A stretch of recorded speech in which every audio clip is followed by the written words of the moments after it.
자유 헌정 질서를 지키기 위해 비상개혁을 선포합니다.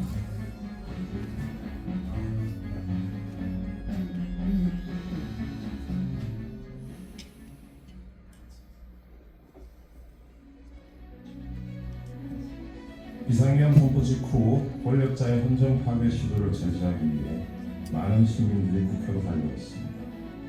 그 모습은 대한민국의 주권은 국민에게 있고 모든 권력은 국민으로부터 나온다는 헌법 제1조가 현실에서 작동하는 것을 확인시켜주는 감동적인 장면이었습니다.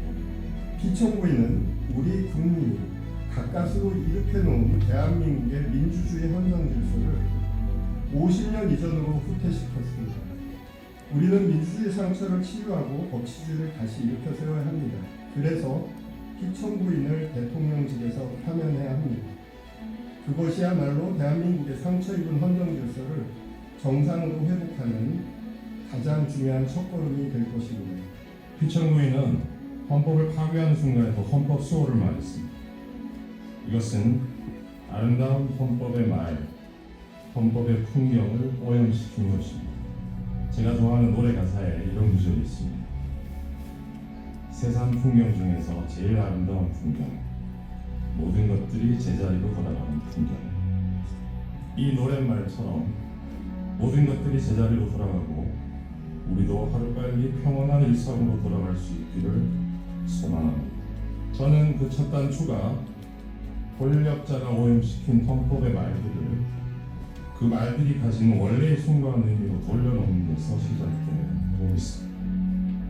2025년 민주주의 위기 속에서 우리는 진지하게 고민해야 할 것입니다. 우리 국민들이 대한민국을 사랑하고 신뢰할 수 있도록 하기 위해서 영화의 제목처럼 한국이 싫어서 한국을 떠나가지 않도록 하기 위해서 이제 헌법재판소가 결단해야 할 시간입니다.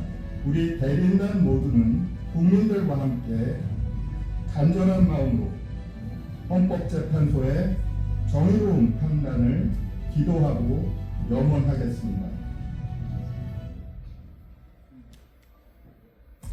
지금 시각은 오전 11시 22분입니다.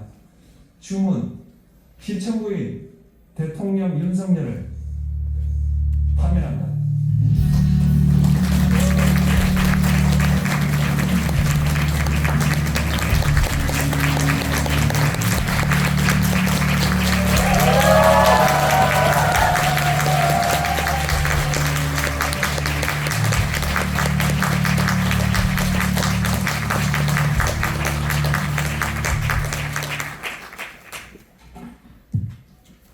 안녕하십니까. 네.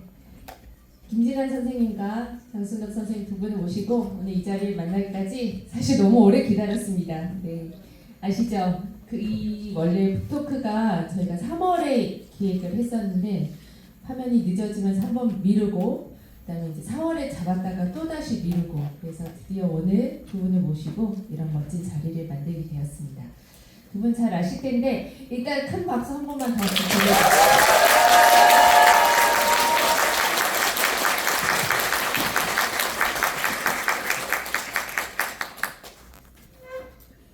네, 제가 소개를 하는 것보다 두 분께서 직접 오신 시민분들과 함께 본인 소개도 좀 하시고 오늘 이 자리를 어떤 마음으로 오셨는지도 편안하게 얘기를 해주시면 좋겠습니다. 일단 김진환 변호사님부터 말씀해 주시겠어요?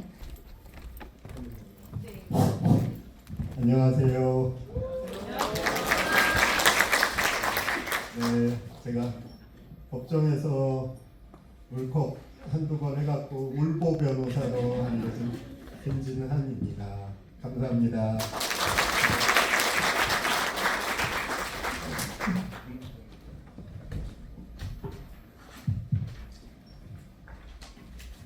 네, 저는 장순욱 변호사입니다.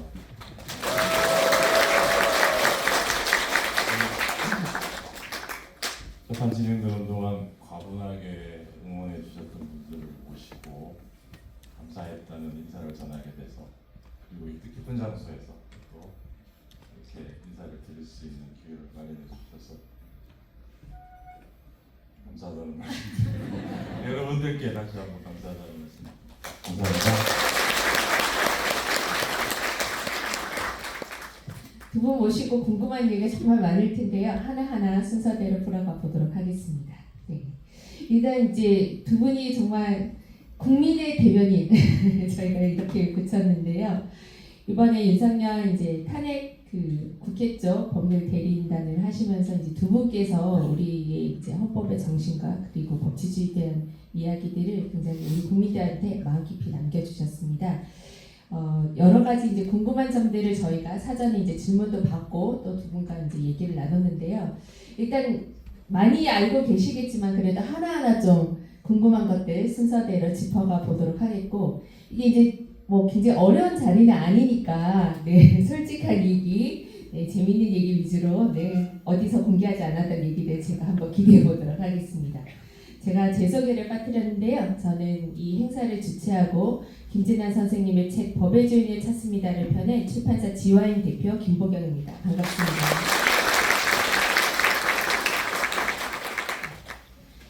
두 분이 평소 때 알고 지내시던 사이신가요? 그 법률 대리인단 총괄을 먼저 맡으신 거는 김진환 변호사님 먼저 맡으신 거죠? 네. 네, 이제 제가 헌법재판을 주로 담당하는 그런 변호사였기 때문에 국회 사건도 몇 번 이제 이기기도 했고, 그래서 저한테 뭔가 연락이 오긴 오겠다. 그래서 막 이제 다른 제가 하고 있는 일들 빨리 서둘러 마무리해놓고 기다리던 중에 아닌 게 아니라 법사위원장께서 이제 저한테 전화를 주셔서 한번 국회로 와달라 해서 이제 저는 그냥 대리인단 중에 한 사람으로 들어가는 것으로 알고 갔습니다. 근데 저한테 총괄을 맡아달라고 하셔서 그때 좀 긴장했었죠. 내가 정말 총괄을 할 수 있을까? 이게 지금 나라를 구하는 재판인데 자칫 총괄이 잘못해서 뭐가 어그러지면 진짜 그건 역사에 남을 죄인이 되는 건데, 근데 잠시 고민하다가 사실은 이제 더 유명하신 변호사님들이 많이 계시지만 헌법에 관한 관점은 제가 생각하기에 조만한 변호사가 좀 적다라고 이제 해서 다른 분이 맞는 것보다 어쩌면 헌법의 중심을 잘 잡아갈 수 있는 사람은 나일 수 있겠다는 생각을 해서 에라 모르겠다 하겠습니다라고 대답을 했습니다. 근데 그 다음에 제가 전혀 예상하지 못했던 말씀을 하신 게, 그러면은 대리인단을 구성해 주세요. 그게 정말 더 커다란 과제였는데, 그때 제가 제일 먼저 떠오른 분이 바로 우리 장순욱 선배님이었어요. 제가 다른 사람이라면 몰라도 이분이랑 한다면 난 자신 있다 생각을 해서 이 장순욱 변호사님을 생각하면서 이제 알겠습니다, 제가 구성해 보겠습니다 했고, 그 다음에 바로 전화를 드렸더니 듣자마자 같이 하자 하셔서 이제 저희들의 시작이 됐던 거죠. 이러다가 말 한마디 끝날 때마다 박수를 치도록 하겠습니다. 네. 장순욱 변호사님은 전화 받으셨을 때 기분이 어떠셨어요? 그 전에 제 김 변호사하고 인연을 조금 짧게 말씀드리면, 저희가 2008년도에 처음 만났는데요. 그때 저는 이제 법원에 있으면서 헌법재판소 파견연구관으로 가게 됐고, 김진환 변호사는 그 전부터 연구관으로 거기에 있었고, 그래서 제가 가면서 만나게 되는데, 제가 사람 보는 눈이 전반적으로 있는지는 잘 모르겠는데 좋은 사람을 알아보는 눈은 좀 있어요. 이게 제가 좋은 사람 될 노력은 좀 덜하면서 좋은 사람 주변에 얼쩡거리다 보면 저도 같이 뭐 금묵자흑 이런 말도 있으니까 같이 좋은 사람이 되지 않을까. 그래서 좋은 사람을 알아보는 노력은 나름대로 좀 해왔는데, 김 변호사하고는 그렇게 만나고 뭐 그렇게 오래지 않아서 그런 느낌이 왔고, 그 둘이 꼭 좋은 일만 한 건 아닙니다만 그러면서 제가 거기 3년 근무를 했는데요. 그러면서 제법 친하게 지냈고 나중에 복귀하고 나서도 뭐 정기적으로 거의 만나고 가실 정도로 만남을 이어왔습니다. 그 아까 김 변호사가 잠깐 자기 잘난 척도 하던데 이런 모습 거의 처음 보는 거예요. 자기 책을 알리고 이런 자리에서 아무래도 좀 그래야 되는데 아니 우리 대표님이 좀 오리엔테이션을 하신 건지 모르겠는데 그 연락 받았을 때는 그 자리에서 선뜻 그래 뭐 하자 그랬던 건 아니고 사실은 이게 그때만 해도 이게 결론 자체는 뭐 우리는 다 보셨잖아요. 목격자가 증인이 수백만 수천만 명이 있는 사건이니까. 그런데 어쨌든 이게 그 종전에 탄핵 사건 보면 이게 전 국민들한테 생중계가 되고 이러니까 좀 부담은 되죠. 그리고 저는 또 법인 소속이니까 법인의 입장도 고려를 해야 되고 그래서 우리 법인의 대표 변호사님하고 상의를 했더니 그건 뭐 얼마든지 네, 힘을 보태야 되는 거 아니냐 흔쾌히 말씀을 해주셔서 저도 합류를 하게 됐고 그리고 김 변호사의 그 인성 기준은 모르겠어요. 본인 나름대로 기준이 있는지는 모르겠는데 그런 친분 그리고 또 좀 뭐 얘기가 나올지 모르겠는데 거기 젊은 변호사 두 분은 제자이기도 하거든요. 그래서 아마 부리기 편한 사람, 배워먹기 편한 사람 그것도 인선의 기준의 하나가 아니었을까. 제가 좀 이제 첨언을 하면 저는 이제 헌법재판소 연구관으로서 자체 연구관이라고 해서 이제 처음부터 사법연수원 졸업하고 바로 헌법연구관으로 근무를 하는 그러니까 계속 붙박입니다. 그래서 제가 총 12년 근무를 했는데 우리 장 선배님 같은 경우는 이제 법관으로서 2년씩 파견을 오시고 특별히 이제 그 현재 꼭 필요한 분이다 해서 이제 1년 더 연장을 해서 3년을 계셨는데 제가 연구관 하는 동안 뭐 겪었던 파견 판사님들이 100명은 좋게 넘을 겁니다. 근데 그 중에서 저는 제가 좀 성격이 모관한 부분이 있어서 좀 까다롭게 사람을 보고 웬만하면 이렇게 저분이랑은 섞이지 않는 게 좋겠다 하면서 이렇게 좀 제끼는 그런 예민한 부분이 있는데 우리 선배님하고는 정말 처음부터 끝까지 지금까지도 저희가 같이 등산 모임을 1년에 2번씩 하는 모임을 지금도 하고 있는데 그 한 번도 선배님으로부터 실망을 했다거나 이런 경험이 전혀 없고 오히려 기대 수준이 높지 않아요. 오히려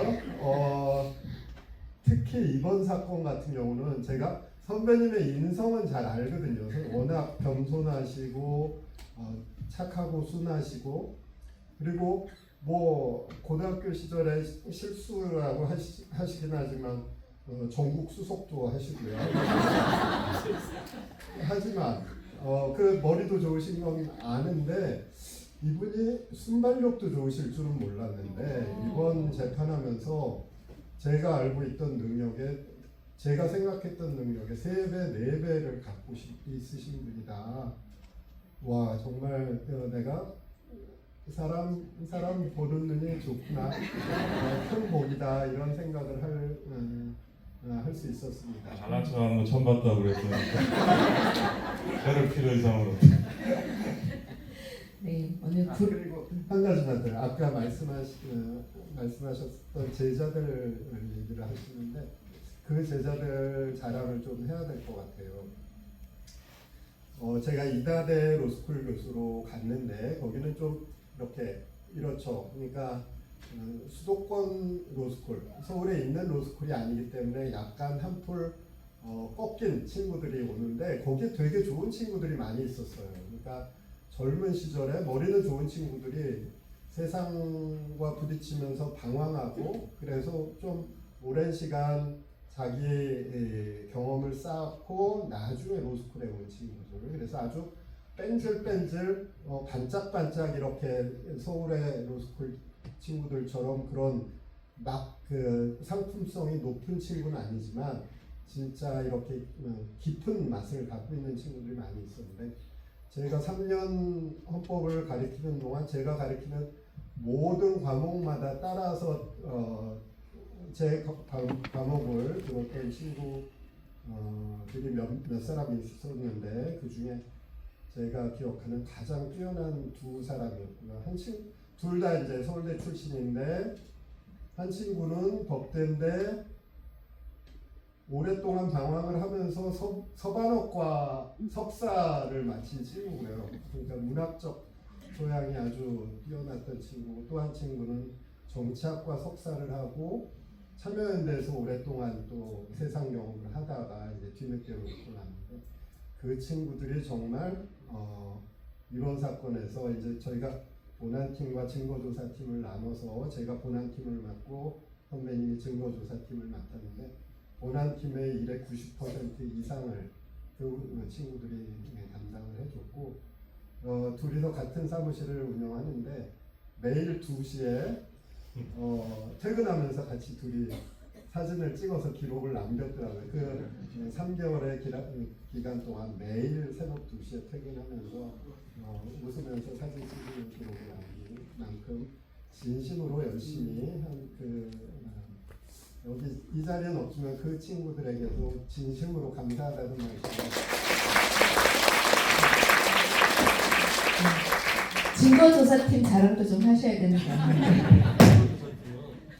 사실은 이렇게 본업과 뭐 협업 이렇게 얘기하면 더 필요했던 게 거기 저희가 이제 경찰이나 검찰 수사기관의 재판소를 통해서 받은 수사 기록이 뭐 한 건당 기본 50책 그게 한 건이 한 500페이지 정도니까요.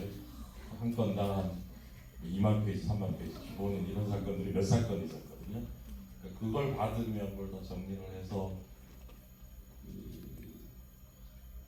확인해야 될 부분은 또 표시를 하고 증인으로 나온 사람한테 물어야 될 부분 거기서 추려내서 신문상을 만들고 이런 작업들을 저희 같이 했던 증거수사팀의 팀원들이 다 해주셨고 저는 그분들이 만들어준 걸 가지고 올라가서 그냥 대본을 읽는 뭐 그랬죠. 그분들 정말 수고 많으셨습니다. 자, 여러분 또 박수 칠 때가 됐습니다. 그 두 분께서 함께 승낙하셨을 때는 아마 이제 무게감도 있지만 이게 너무나도 명백한 사건이어서 그러셨을 것 같은데 이제 저희가 11번의 재판을 했잖아요. 재판이 예상하셨던 대로 이렇게 순조롭게 잘 갔는지 아니면 이거 예상 못했는데 이건 좀 어렵다 이런 순간들이 있었는지 좀 얘기를 한 번씩 해주시면 좋겠습니다. 장순옥 변호사님 먼저 얘기해 주시겠어요? 예상 질문을 드렸었습니다.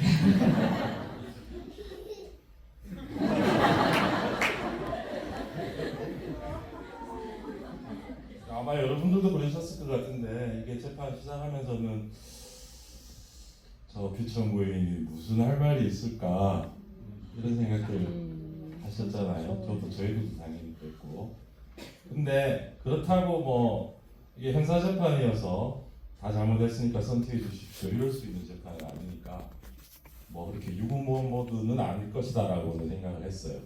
그런데 그러면서 이제 짐작했던 게 절차적인 문제를 좀 시비를 걸지 않을까 그래서 그 부분을 좀 걱정을 했는데 근데 정작 재판 시작하면서는 뭐 처음에는 약간 좀 뭐랄까요 좀 뼈저렸달까 자기들 주장을 하면서도 좀 네가 캥킨다 할까 그러더니 이게 재판이 진행될수록 점점 더 뭐 호환무치 그냥 호환무치 정도가 아니고 뭐 거짓말 기본에다가 배병과 뭐 그런 주장들을 이제 점점 더 노골적으로 하기 시작했고 그게 또 바깥에서는 그런 그쪽을 또 지지하는 사람들이 영 실체가 없지는 않다는 게 뭐 여론조사 이런 수치로도 나오고 하니까 이게 또 이 심판정 안으로 기득벽이 되고 이 사람들은 더 막 목소리를 높이고 그런 시간들이 좀 갔죠. 그래도 저희는 글쎄요 뭐 대리인단 그때 매주 토요일날 정기적으로 아침에 회의를 하고 필요할 때는 또 그때 회의를 하고 그러는데 그런데 오히려 뭐랄까요, 우리가 그쪽에 말도 안 되는 주장에 일일이 다 대꾸하고 반박하고 하는 게 오히려 그쪽 전략에 말려드는 게 아닌가 싶은 그런 측면도 있어서 그쪽이 어떻게 나오는가 하고 상관없이 우리는 이 재판의 본질에 충실하게, 말하자면 헌법재판의 격을 지키는 그런 변론을 하자, 그걸 수시로 확인을 했고요. 그런 기조는 끝까지 이어졌던 것 같습니다. 선생님 어떠셨습니까? 네, 저도 비슷한데 저희가 처음에는 그렇게 권력의 힘을 재판 과정에서 느끼리라고는 상상하지 않았던 것 같아요. 근데 재판 진행되는 과정에서 아직도 정말 살아있는 권력이구나, 그리고 살아있는 권력의 영향력은 대단하구나 하는 그런 느낌이 있었고요. 그게 우리를 직접적으로 어떤 위해를 가하는 어떤 시도가 있거나 위협한 것은 아니지만 여론의 힘을 통해서 아니면 정치인들의 어떤 발언들을 통해서 재판으로 이렇게 휩쓸려 들어오는 어떤 힘, 이런 것들은 상당히 위협적이었다, 이런 생각이 들었었고요. 또 하나는 저는 피청구인이, 즉 전 윤석열 전 대통령이 재판 중에 오지 않으리라고 생각을 했어요. 왜냐하면 창피해서 못 나올 거라고 생각했거든요. 근데 나오더라고요. 나왔을 때 처음에는 좀 현직, 어쨌든 직무정지됐지만 현직 대통령이고 우리는 그 사람을 공격하는 입장에 있는 사람으로서 위압감을 느꼈어요. 저 대통령이 내가 하는 말에 어떤 감정을 느낄까, 이런 생각도 좀씩 이제 신경이 쓰이고요. 그런데 그 사람이 하는 말을 점점 들어갈수록 정말 아무것도 아닌 사람이구나. 하다못해 어디 무슨 골목대장감도 안 되는 그런 치졸한 사람이구나, 유치하다, 이런 감정이 점점 들어서 더 이상은 어떤 사람으로서의 피청구인에 대해서 더 이상 위압감을 느끼지 않고 오히려 나중에 갈수록 좀 가련하다는 느낌? 그 사람만 가련한 게 아니라 그 사람을 믿고 신뢰해서 대통령을 뽑아준 우리 국민들이 참 안쓰럽다는 느낌, 이런 감정은 들었었습니다. 저희 지켜봤던 국민들도 굉장히 마음이 복잡했던 것 같고, 특히 저희는 이제 재판장 밖에 있으면 이쪽 세력의 이제 집회를 봐야 되잖아요. 탄핵 찬성 집회와 반대 집회가 동시에 이렇게 격렬하는 2025년은 맞을 거라고 생각을 못 해가지고 시민들이 굉장히 힘들어했던 기억이 납니다. 재판장 안에서 대리인단께서 국민들 잘 대변해 주셔서 제가 일부러 더 많이 찾아보고 그 영상 막 돌려보면서 힐링을 했던 것 같습니다. 네. 어쨌든 이게 헌법재판이잖아요. 헌법재판이 이제 좀 특징이 있을 것 같고, 특히 이제 저희가 계속 논란이 됐던 게 이제 내란죄를 넣었다가 왜 뺐느냐, 이 얘기 굉장히 많이 들으셨겠지만, 요 사건의 본질, 그리고 우리가 이제 그 내란죄를 넣었다가 뺀 것에 대한 좀 얘기들을 두 분께 각자 좀 들어보면 좋을 것 같습니다. 김진환 변호사님께서 한번 먼저 말씀을 해주시죠. 네, 이제 그게 제 마음을 제일 힘들게 했던 주제인데요. 사실은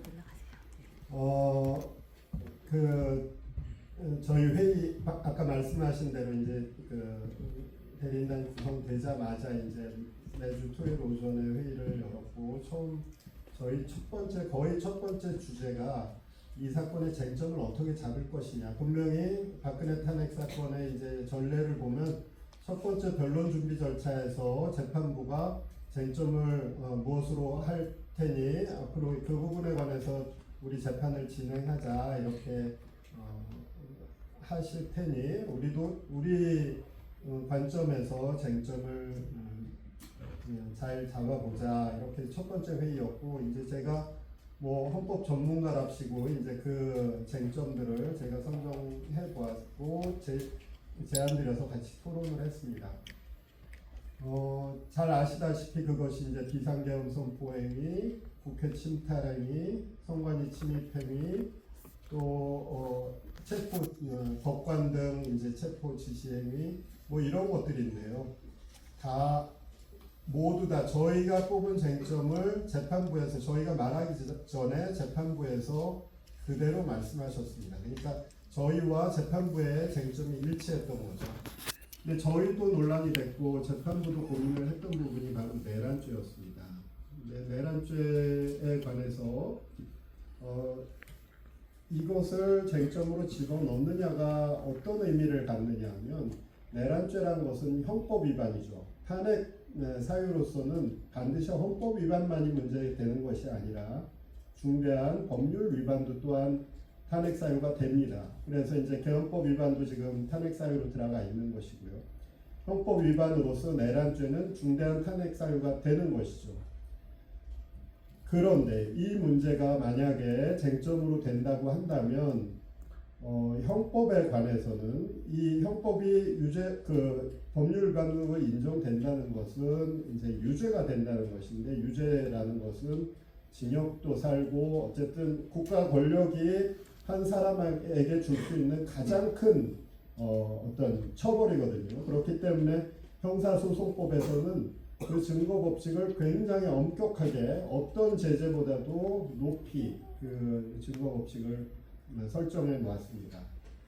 그래서 만약에 우리가 그 내란죄를 쟁점으로 집어넣어서 판단을 받는다면 상대방 측은 분명히 그렇지 않아도 말도 안 되는 주장을 하면서 시비를 걸어서 절차를 지연시키려고 하는 상대방 입장에서는 정말 좋은 그 소송 지연거리가 생기는 것이고 모든 증거 법칙을 지켜라라고 요구할 것이고 그렇게 되면 우리는 이 서면으로 수사 기록으로 증거 조사를 더 이상 하지 못합니다. 그 모든 그 법률 위반 문제, 헌법 위반 문제를 다 증인을 불러서 일일이 증인 신분을 통해서 인정을 해야 되고 그렇게 되면 어쩌면 지금도 헌법재판이 탄핵 심판이 진행되고 있을 겁니다. 앞으로 몇 개월은 더 진행될 가능성이 있는 것이죠. 그래서 하지만 대통령의 탄핵 재판은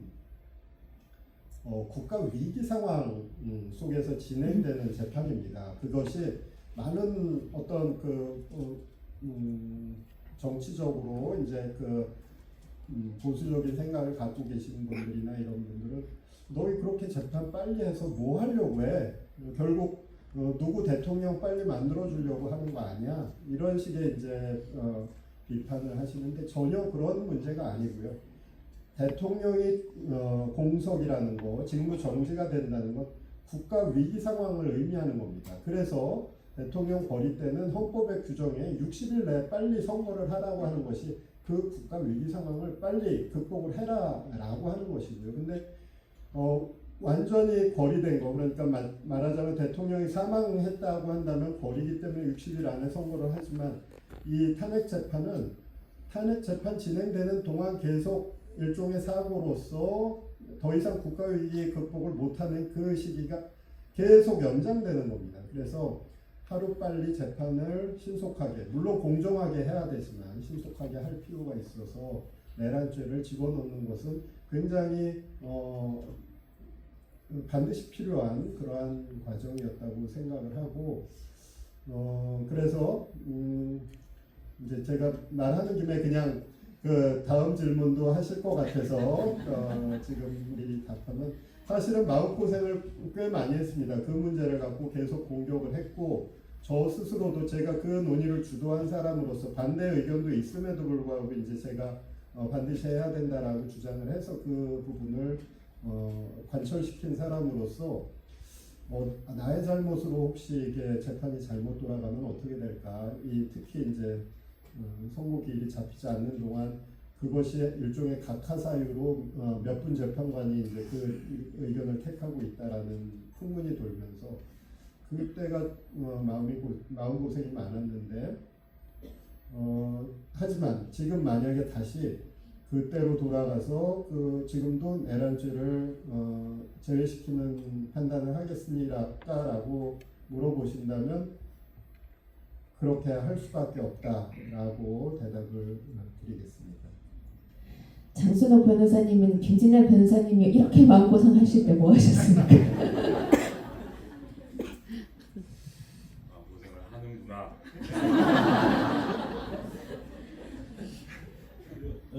그게 이제 헌법재판을 그중에 이제 탄핵 심판이 가장 두드러진 경우일 텐데 정치적 사법 절차라고 하지 않습니까? 이게 여러 가지 의미가 있을 텐데 이 내란죄 철회 이슈가 불거졌을 때 저희로서는 그걸 좀 실감을 했어요.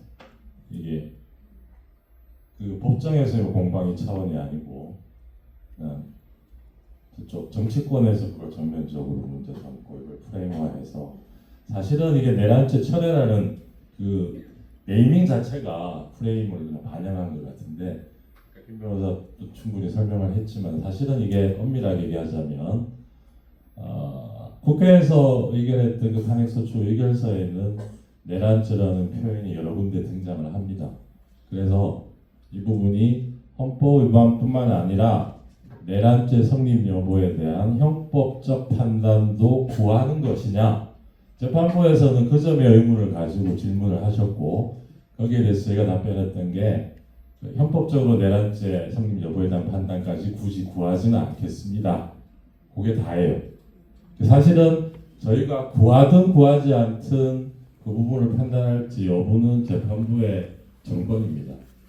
그래서 사실은 이게 저희가 뭐 철회한다고 해서 철회되는 것도 아니고 그거에 따라 재판부의 판단 범위가 정해지는 것도 아닌데 순전히 그렇게 프레임이었죠. 그럼 그런 논란이 불거져서 저희가 그때 이제 기자분들 모아놓고 기자간담회도 한번 해서 뭐 들어가나 보다 했는데 그 뒤로도 잊을만 하면 또 나오고 그러더라고요. 이게 그래서 이게 정치적인 성격이라는 게 그런 점에서도 확인할 수 있었고 한편으로는 우리가 이 재판을 뭐 격은 유지하되 너무 나이브하게 대처해서는 안 되겠다 이런 경각심을 가지는 계기가 되기도 했어요. 또 박수 치실 때가 됐습니다.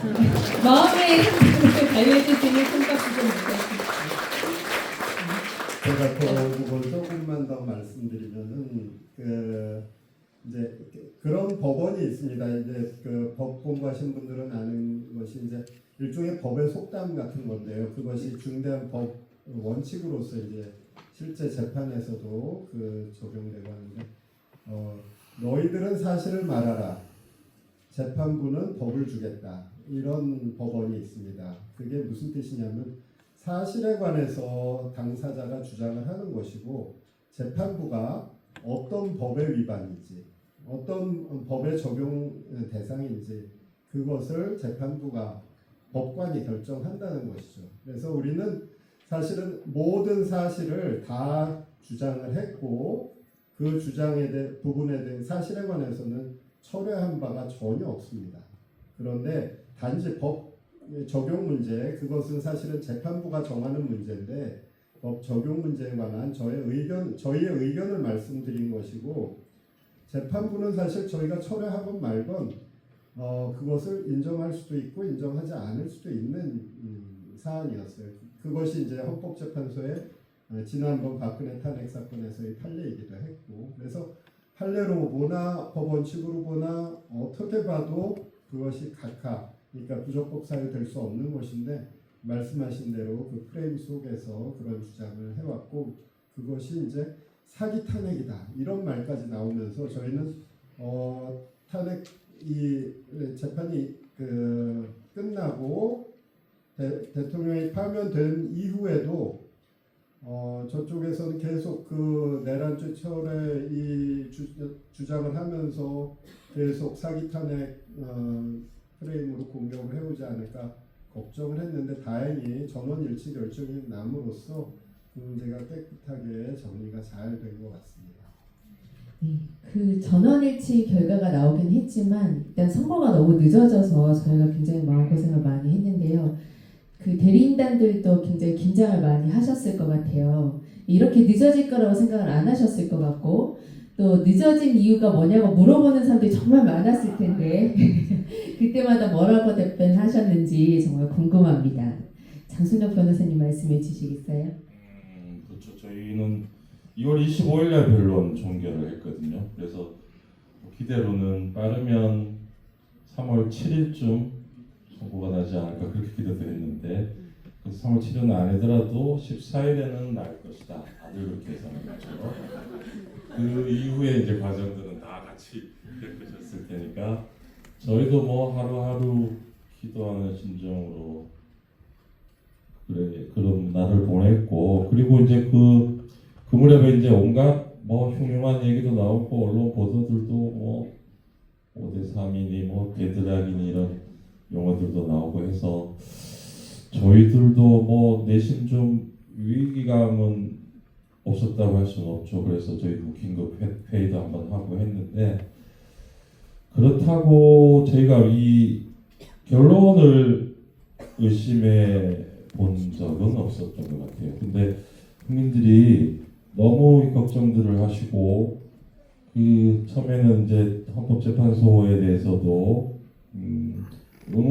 성원을 보내다가 어느 시점 이후로는 이게 좀 분노로 바뀌는 그런 임계점을 거의 다다른 이런 시기들이 있었잖아요.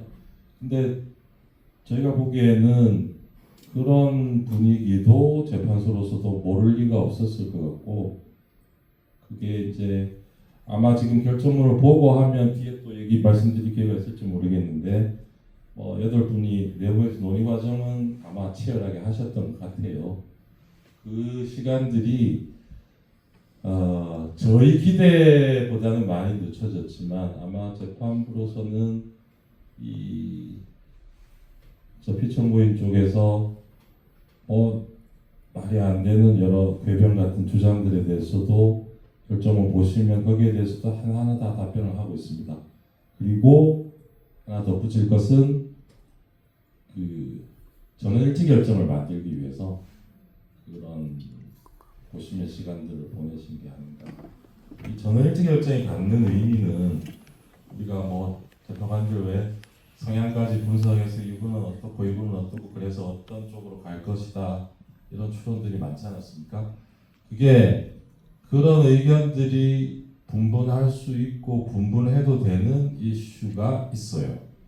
헌법을 해석하는 이 시각에 따라서는 그건 이제 진보냐 보수냐로 갈릴 수도 있고 그런데 이 사안은 그런 게 아니잖아요.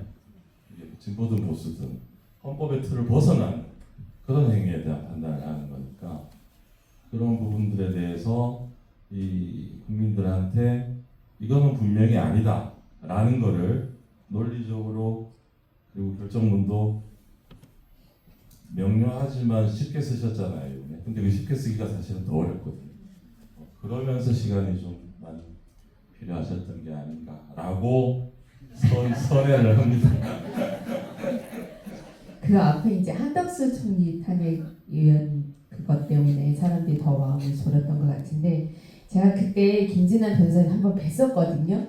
그래서 제가 물어봤어요. 몇 대 몇이냐고. 근데 그때 자신은 못하시고 말씀 못하시더라고요. 근데 딱 화면 선고 난 다음에 자기는 분명히 확신했다. 한순간 흔들림이 없었다. 이렇게 언론에서 인터뷰를 하시던데요. 그때 심정을 한번 얘기해 주십시오. 아닙니다. 저는 우리 현 선배님은 의심 안 하셨다고 하는데 저는 의심을 많이 했고요. 특히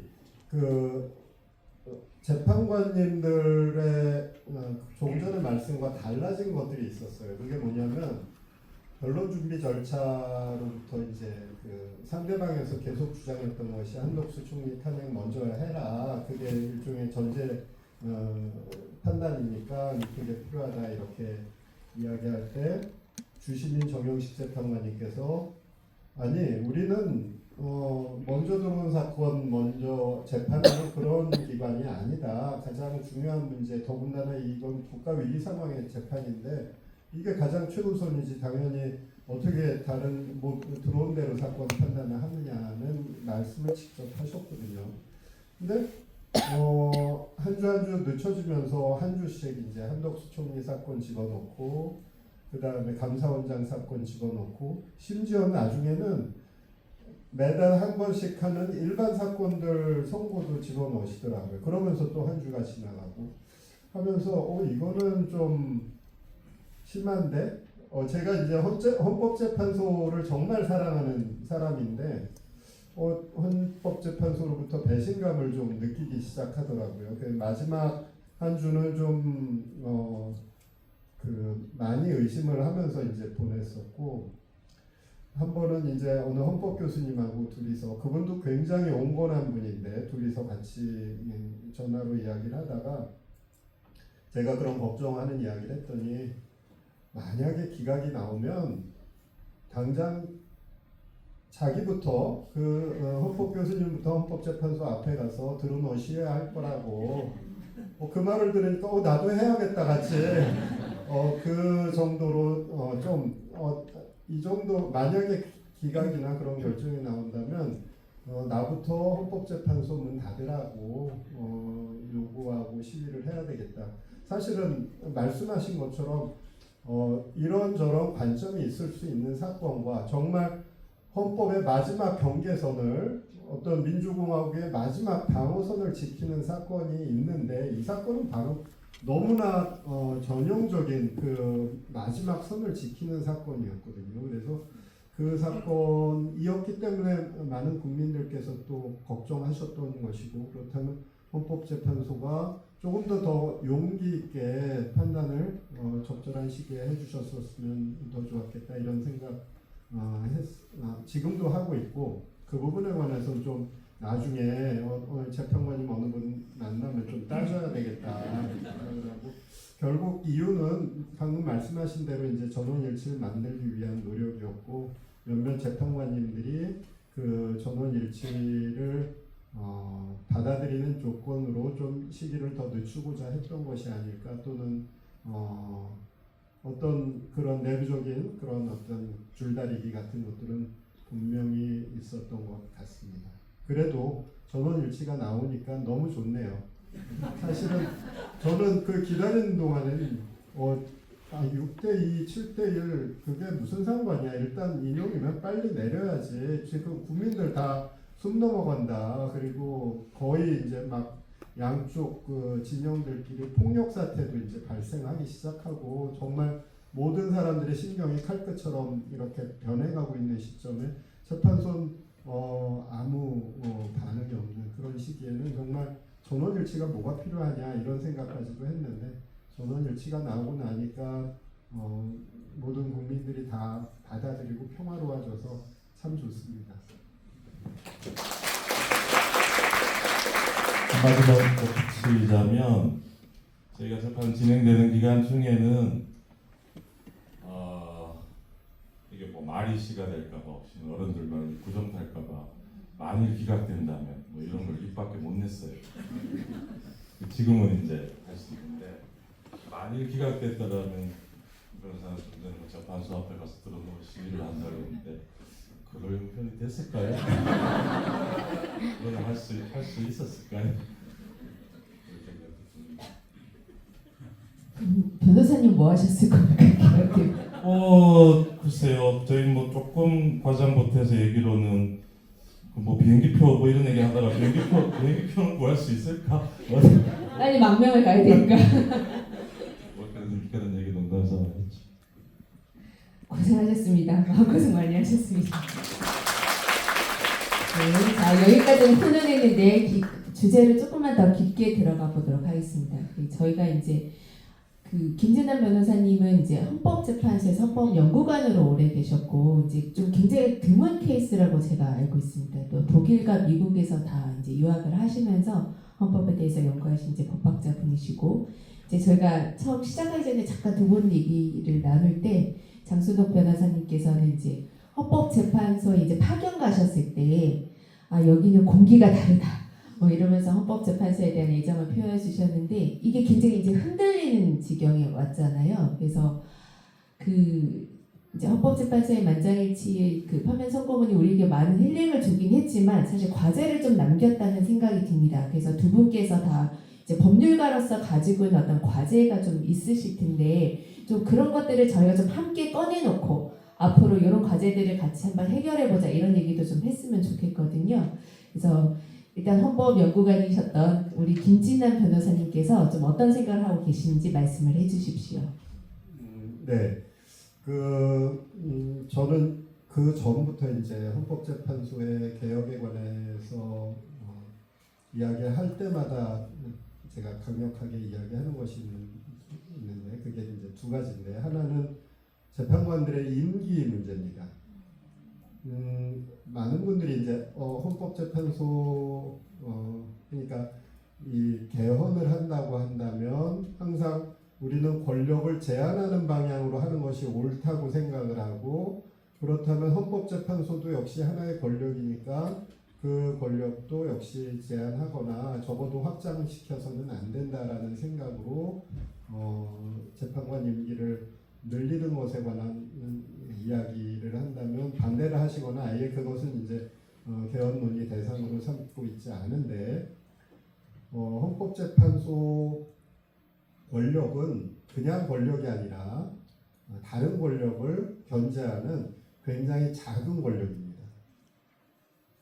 그래서 사실은 헌법재판소 혼자 힘으로는 제가 최종 변론에서도 헌법재판소의 권력은 사실은 판단하는 권력도 아니고 명령하는 권력도 아니고 질문하는 권력입니다 라고 이야기한 것이 스스로 갖고 있는 힘이 매우 작고 상대방의 승복을 전제로 하는 그런 권력이기 때문에 굉장히 작은 권력이고요. 하지만 그 작은 권력으로 어마어마한 권력인 입법권과 대통령의 권력을 통제하고 있는 권력이죠. 그래서 우리가 헌법재판소의 권력을 그러니까 대통령의 권력을 제한하고 통제하고 입법권을 제한하고 통제하고 싶다면 헌법재판소의 권력을 키워야 되고 또 그 독립성을 더 확장하고 강화시켜야 되는 겁니다.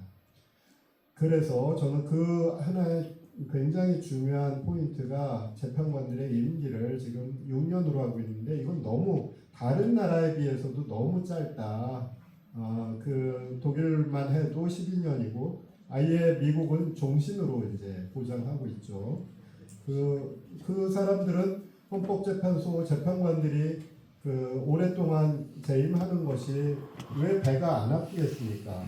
저 사람 뭔데 한 번 되고 나서 12년 동안 그 좋은 자리에 앉아 있어. 하지만 그것이 그 사람들한테 주는 어떤 특혜가 아니라 그것은 우리를 지켜달라고 하는 그 사람들에 대한 어떤 독립성을 보장해주는 우리를 위한 장치입니다.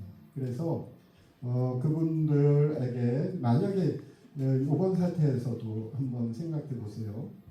어쩌면 그 재판관들께서 일부 재판관들께서 권력의 어떤 은밀한 유혹을 받았거나 제의를 받았다고 한다면 그래서 사건을 빨리 하는 것에 대해서 반대를 하는 재판관이 있었다면 그것은 굉장히 위험한 상태가 되는 거죠. 독립성이 침해되는 그렇기 때문에 임기를 12년으로 해서 더 이상 그 자신의 퇴임 이후에는 더 이상 더 멋진 자리에 관한 욕심이 없을 그만큼의 어떤 임기를 주었을 때는 훨씬 더 독립이 보장되는 거고 또 하나의 문제가 우리나라 사람들은 저를 포함해서 기본적으로 의욕이 많습니다.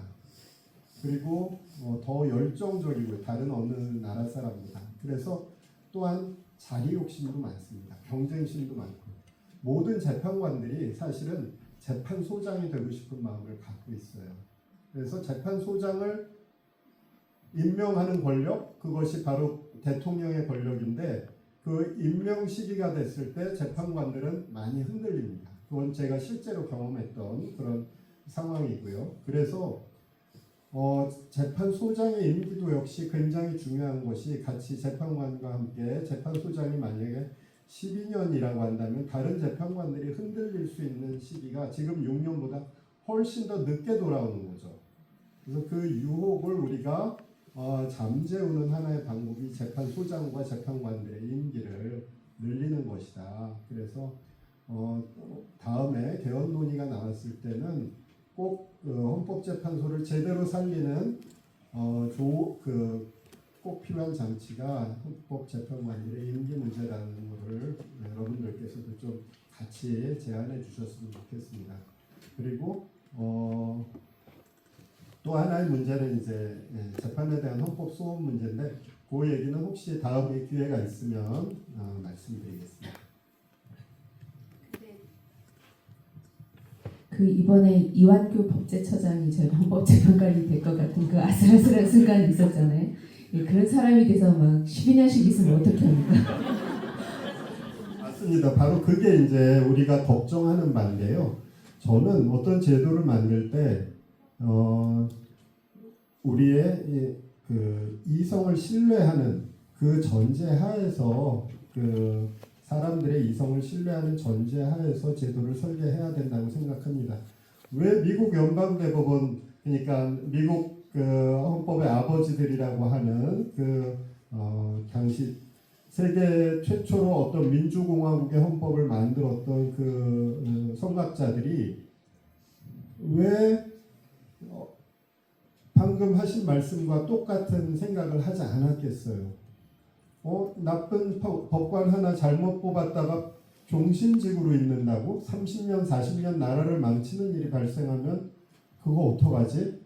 당연히 걱정이 되는 거죠. 하지만 그것을 극복하고 인간의 이성에 대한 신뢰, 그것으로 그 우려를 극복하는 용기, 이것도 또한 헌법을 만들 때 굉장히 중요한 용기라고 생각을 합니다. 장순옥 변호사님께서 마이크를 이렇게 들고 있는 것으로 보아 내가 할 얘기가 있다. 난 저기 동의하지 않는데 이런 표정이신데 어떻게 생각하십니까? 아니, 저는 이제 헌법재판소 재판관 구성을 어떻게 하나 이런 것보다도 이번 사태를 겪으면서 이 사법 시스템 전반에 대한 우리 국민들의 불신이 그 전부터도 신통치는 않았지만 저걸 그냥 저 사람들 소수의 저 사람들한테 맡겨둬도 되나 이런 의구심과 그 불신이 굉장히 깊어지는 걸 저도 이제 피부로 느끼면서 뭐라고 변명해 줄 수도 없고 제가 다른 인터뷰 때도 그런 표현을 썼는데 이 사람들이 이렇게 업을 차곡차곡 쌓고 있는데 이걸 어떻게 갚으려고 저러는지 걱정이 돼서 그런데 또 이걸 저도 어떻게 보면 그 시스템 속에서 이제 혜택을 받은 사람이라고 할 수 있고 지금도 그 시스템 안에 발을 담그고 있는 사람이라서 발언 무슨 얘기를 할 자격이 있는지 아니면 내가 무슨 보는 시각이 또 자체도 이게 한계를 가질 수밖에 없는 것 같아서 조심스럽기는 한데 어쨌든 사법 소수의 엘리트들한테 그렇게 맡겨주는 게 더 정당화되기 어렵다면 다른 방식도 고민을 좀 해봐야 될 것이고 결국은 그 방향은 그 사람들도 국민들의 눈치를 보게 해야 되는 거죠. 그런 방향으로 개헌 얘기가 언제쯤 본표가 될지 모르겠습니다만 개헌 국면에서는 그런 얘기도 좀 같이 고민을 해야 되지 않을까 그런 생각을 해봤습니다. 그러면 이제 개헌 국면이 이제 벌어지면 두 분은 또 개헌 특위의 자문위원으로서 활동하십니까? 부르시면 가실 겁니까? 두 분 다 마이크를 드실 생각 안 하시는데요. 김재현 변호사님 어떻게 생각하십니까? 당연히 불러 주신다면 당연히 가야 되겠죠. 이번 일도 그렇고 사실은 여태까지 공부한 보람이랄까요? 내가 법학을 선택해서 공부한 최고의 보람이 이번 사건을 한 거였다면 개헌이라는 것은 사실은 우리 세대의 문제가 아니라 그 다음 세대를 어떻게 하면 더 행복하게 또 덜 고통스럽게 하는 문제이기 때문에 그거야말로 더 보람 있는 일이 될 것이고 그래서 불러주신다면 이번 수임료도 그렇게 넉넉하진 않습니다. 수임료 없이도 당연히 달려가도록 하겠습니다. 10점 나왔는데 이번에 수임료가 매우 박했다. 장순호 변호사님 힘들지 않으셨습니까? 수임료가 낮아서? 그 수임료를 기대하거나 수임료 보고 한 사건은 아닌 것이고, 그 국회도 이제 국가기관이니까 그 공무원들이나 국가기관에서 책정해주는 수임료라는 건 원래 좀 빤해요.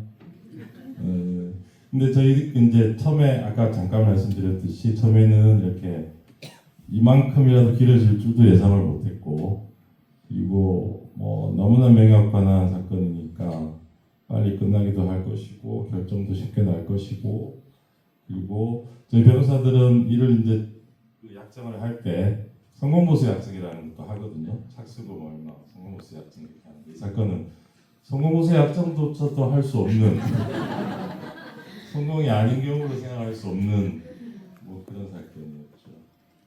그래서 뭐 그 수임료 문제는 그 국회에서 이제 법사위원장실 소추위원이니까 공식적인 수임료 외에 여러 가지 뭐 향, 식사, 대판날 도시락, 양질의 도시락 이런 걸로 나름 보상을 받았다고 생각합니다.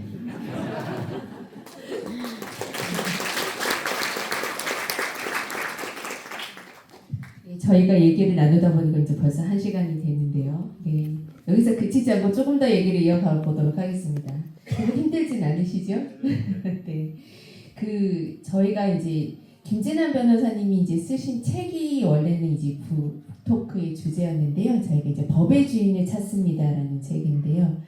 이 책 제목을 지을 때만 해도 이런 사태가 이뤄질 줄을 전혀 예상을 못했기 때문에 제목이 너무 진지해서 책이 잘 안 나가는 게 아닌가 출판사로서는 이런 고민을 많이 했는데, 지금 보면 정말 저 제목을 지금은 우리 모두가 좀 생각을 해야 될 것 같다 이런 생각이 많이 들고, 그 법의 주인이 된다는 것이 이제 무엇인가 했을 때 저희가 많이 느낀 건, 보통 이제 저 법이 이제 정의로워야 된다, 그리고 이제 처벌의 영역이다 이렇게 말을 많이 하는데, 이제 김진환 변호사님도 그렇고 제가 이제 장순옥 변호사님의 이제 인터뷰나 그다음에 또 판사로 계실 때 이제 내리셨던 이제 판결들을 보면 이 균형에 대한 얘기를 굉장히 많이 하셨어요. 그래서 아마 우리 법이 이제 균형에 대한 것이라고 생각하지 않고 누군가가 권력을 졌을 때 자신의 정의를 실현하기 위한 이제 도구로서 이제 휘둘러졌던 측면이 너무 큰 게 아닌가, 뭐 이런 고민들을 좀 많이 하는데요.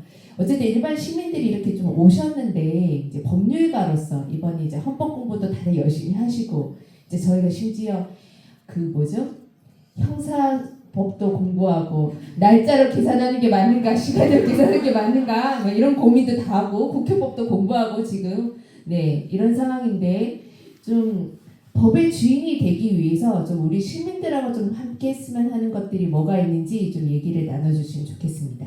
이게 예상 질문에 없었어요. 그래서 장순호 변호사님 지금 생각 중에 계시고요.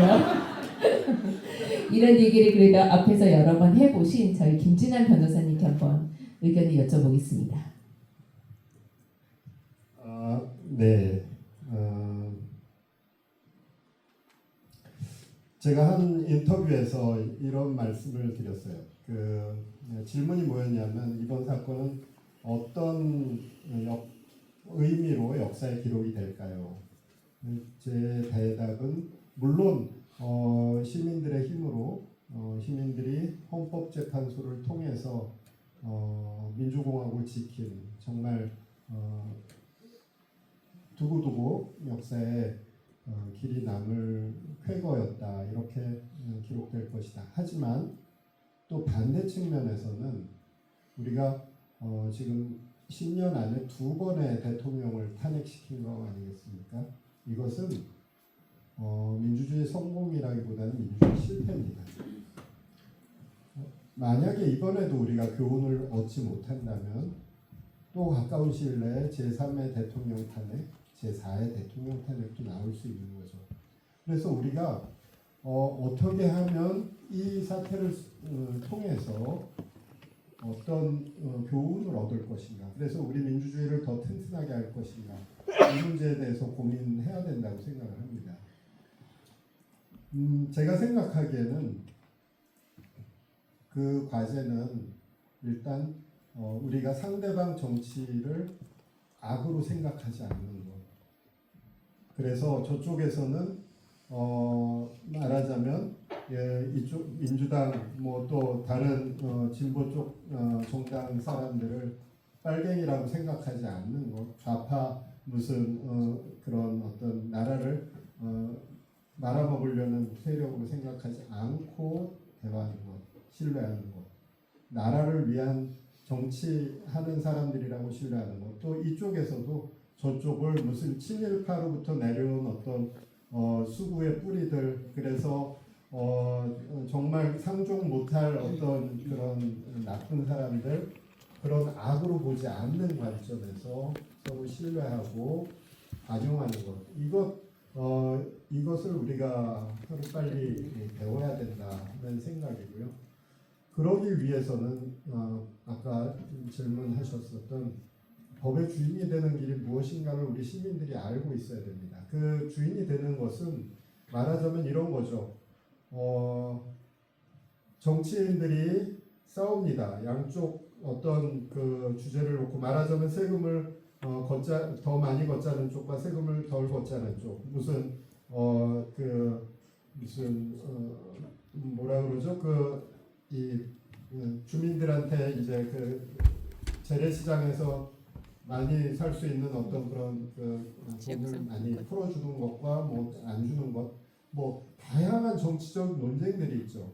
그 논쟁에서 우리는 우리 편이 주장하는 건 선이고 상대편이 반대하는 건 악이다, 이 생각을 한풀 접어야 됩니다. 접고 양쪽 다 옳은 점들을 갖고 있어요. 암만 보수당에서 하는 이야기 속이라고 하지만 거기도 똑같이 중요한 가치를 담고 있는 어떤 그 중요한 정책 요소들을 갖고 있습니다. 그래서 양쪽 모두를 우리가 잘 비교 판단해서 그 속에서 적절한 어떤 균형점을 우리 스스로 각자, 그러니까 내가 지지하는 정당 사람이 어떤 주장을 했다고 해서 그 사람을 무조건 그 정책을 무조건 옳다라고 생각하는 것이 아니라 양쪽의 주장을 들어보고 그 가치를 정확하게 파악해서 나 스스로 독자적으로 판단하는 힘, 그것이 우리 시민들이 갖고 있어야 될 힘이고 그것이 바로 법의 주인이 되는 길입니다. 그렇게 할 때 정치인들은 우리를 함부로 생각하지 못하게 되는 것이죠. 우리가 어느 정당의 지지자라고 해서 그 정당이 하는 정책을 모두 다 무조건 찬성하고 상대방 무조건 반대할 때 그 정당에서는 우리를 훌륭한 고마운 지지자라 생각하는 것이 아니라 이 사람들은 내가 하는 말 무조건 잘 듣는 그냥 내 말 따라오는 꼭두각시들이다라고 생각하기가 쉬운 거죠. 그래서 형량을 잘 찾아가는 것, 그것이 정말 중요한 우리들이 법의 주인이 되고 나라의 주인이 되는 중요한 길이라고 생각을 합니다. 많은 사람들이 국민들이 주인이 되기 위해서는 더 많은 광장에 시위가 있어야 되고 그리고 국민들이 더 직접 권력을 행사해야 되고 이런 생각을 하시는데 제 생각에는 왜 어려운 일들을 국민들이 직접 해야 합니까? 정치인들을 우리가 우리의 하인으로 부릴 수만 있다면 사실은 우리 국민들이 직접 다 안 나서도 되는 거죠. 그들이 갖고 있는 경험과 지혜를 잘 활용해서 그들을 우리들이 더 행복할 수 있는, 또 모두가 다 어떤 그 차별받지 않고 다 같이 행복할 수 있는, 또 잘 살 수 있는 그런 길들을 우리들이 각자 판단해서 정치인들에게 잘 그 길을 알려주면 그들이 우리들의 하인이 돼서 더 많은 노동을 들이고 더 많은 노력을 해서 만들어낼 테니 그런 우리들이 직접 해야지만 민주주의라는 생각보다 우리 각자의 판단을 조금 더 독자적으로 그리고 정치인들의 휘둘리지 않는 그런 판단을 하는 것들, 양쪽의 판단을 함부로 성과 악으로 나누지 않는 그런 판단력들, 이런 것이 있을 때 진정한 우리의 주권이 우리에게 다시 돌아온다 이렇게 생각을 합니다.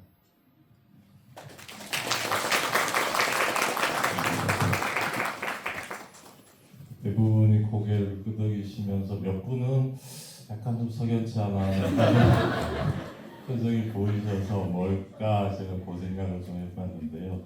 이번 사태를 지나면서 사실은 상종 못할 사람들이 생각보다 꽤 많이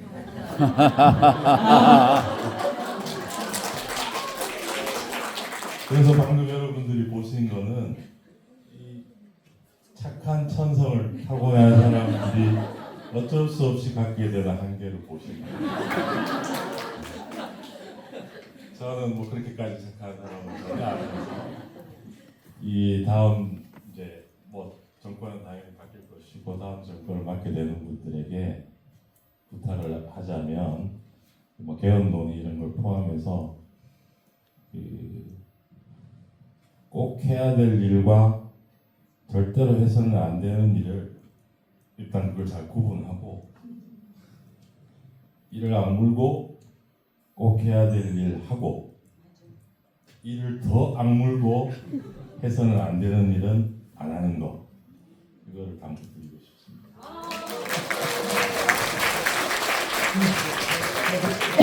자, 배틀을 붙이려는 건 아니었는데 그렇게 되었습니다. 우선 한 가지 반박을 해야 되는 것이 제가 알기로는 제가 아는 최고의 순한 분이 이분이거든요. 저보고 순하다 그러니까 참 어이가 없네요. 맞습니다. 지금 말씀하신 그 부분이 이제 되게 중요한 부분인데요. 그러니까 과연 그 논의를 그런 어떤 합리적인 논의를 할 수 있는 그 범위를 어디까지로 우리가 생각해야 할까, 그리고 그걸 어떻게 만들어낼까, 이것이 굉장히 중요한 문제인데 저는 결국은 헌법에 대한 충성 이것이라고 생각을 합니다. 우리의 어떤 가치를 다른 데서 찾을 것이 아니라 헌법으로부터 그 가치를 찾고 헌법에 대해서 충성할 수 있는, 헌법에 대해서 그 가치를 자신들의 정치의 가치의 어떤 바운더리, 그 가치는 절대로 넘어가서는 안 되는 것으로 받아들일 수 있는 세력들끼리 연대를 해야 된다는 생각이고요. 그것은 국힘당의 사람들이라도 역시 포함시켜야 되는. 그래서 예전에 우리 쭉 인류 역사를 보면 그렇습니다. 어떤 정치 세력, 그 순수하고 옳고 정의로운 세력 혼자서 변화를 만들어내고 개혁을 만들어낸 역사는 없어요. 그렇게 하려면 무언가 이렇게 해서는 안 되겠는데 세력이 부족하기 때문에 폭력이 시작되고 무력이 시작되고 결국 피를 부르게 됩니다. 평화적으로 개혁을 만들어내고 평화적으로 더 많은 주권자들을 포함시킨, 그래서 새로운 공동체를 만들어내는 그런 성공을 이뤘던 역사에서는 여러분들이 아는 그 명예혁명에서부터도 몇백 년, 1688년 명예혁명에서부터도 항상 연대였습니다. 그래서 우리가 헌법이라는 이 가치에, 민주주의라는 이 가치에 대해서 동조할 수 있는 그 세력들을 우리가 한 바운더리로 놓고, 그 밖의 세력들은 사실 우리가 말하는 극우나 극좌나 이런 어떤 그 가치 정치를 할 수 없는 어떤 힘겨운 대상들이 거기에 대해서 이제 그 안에 헌법에 대해서 공감하는 세력들이 연대를 해서 배제시켜 버려야죠. 그것이 바로 개혁입니다. 그 다음에는 그 안에서 이제 합리적인 정책 토론이 이루어지도록 국민들이 감시를 해야 되는 것이고 독자적으로 판단을 해야 되는 것이라고 생각을 하고, 그래서 여러분들 우리가 그 전에 이제 정치적 논의에서 많은 우리가 마음이 힘들었었던 것이, 분명히 이것은 헌법적인 원칙인데, 그리고 이것은 분명히 국민들의 기본권인데, 그것을 어느 쪽에서는 저건 무슨 좌파들의 어떤 빨갱이들의 주장 이런 식으로 공격을 해오는 거 그런 것은 사실 민주주의 국가에서는 있을 수가 없는 일이죠. 그런 주장들이 없는 정치를 우리가 일단은 만들어내기 위해선 많은 정치 세력들이 생각은 각각 다르겠지만 그리고 정치적인 목표들은 다 각각 다르겠지만 그 세력들이 일단은 하나의 연대를 이루어서 그렇지 않은 헌법에 반대하는 헌법을 공격하는 세력들을 제외시켜 놓고 그 다음에 합리적인 정치를 만들어내야 된다고 생각합니다.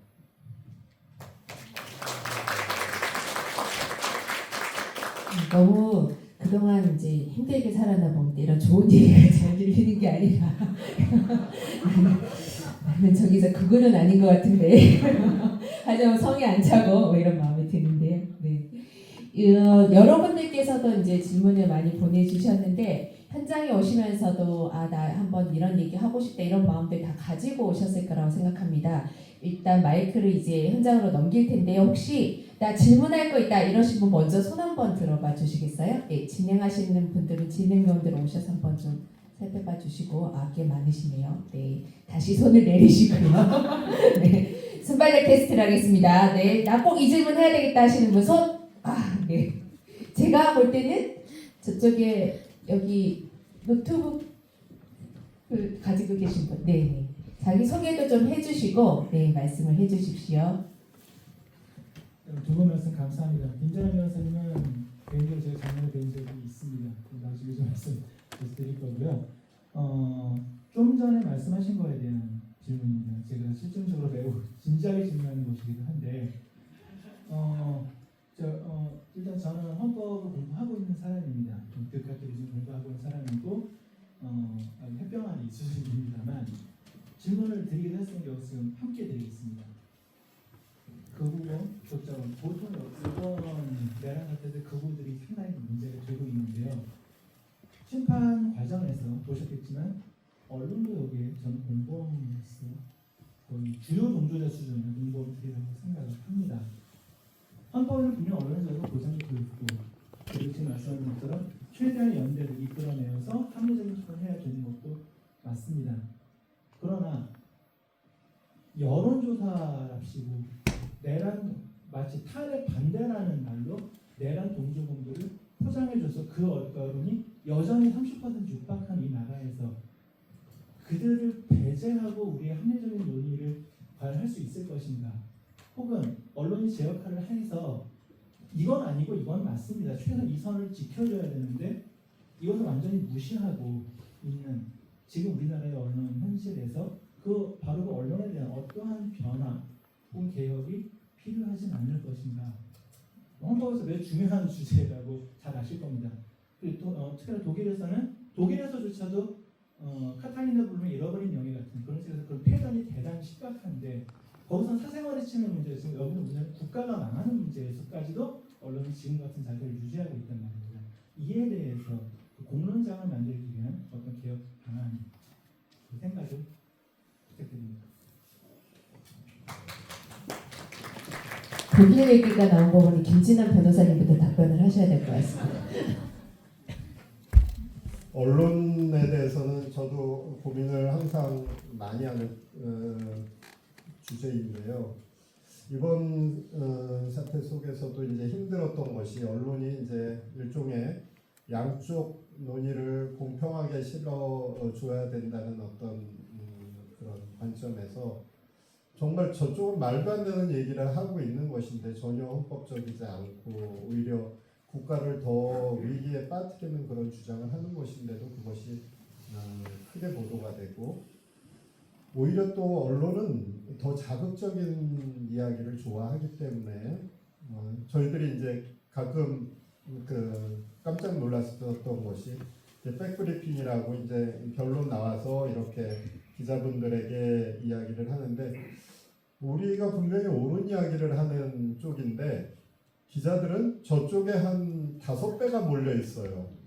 왜냐하면 그쪽에서 하는 이야기들이 굉장히 선정적인 이야기들이 많이 나오거든요. 그러면 그것들은 신문을 파는데 방송을 파는데 훨씬 더 유리한 겁니다. 이런 소리도 했다, 저런 소리도 했다 하는 것이 우리들이 하는 얘기는 되게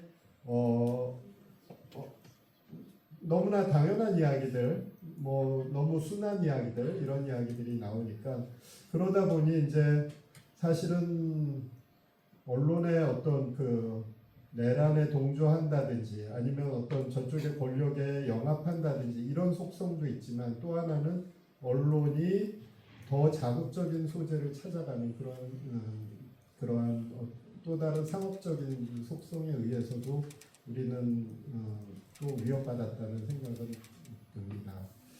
그래서 사실은 답은 없는 거죠. 결국은 마찬가지입니다. 정치도 정치가 나쁘기 때문에 우리 국민들이 좋은 생각을 하지 못하고 또는 국민들이 좋은 생각을 하지 좋은 판단력을 보이지 않기 때문에 정치가 나빠지고 어떤 것이 닭이 먼저냐 달걀이 먼저냐 이런 문제라고 생각을 하고 언론도 마찬가지입니다. 독자들이 눈을 부릅뜨고 헌법에 반하는 주장을 하는 언론을 바라보고 있다면 함부로 하지 못하거든요. 그런데 언론은 마음대로 이야기해도 국민들이 그 마음대로 자신들이 요리할 수 있는 대상이라고 생각하기 때문에 멋대로 씁니다.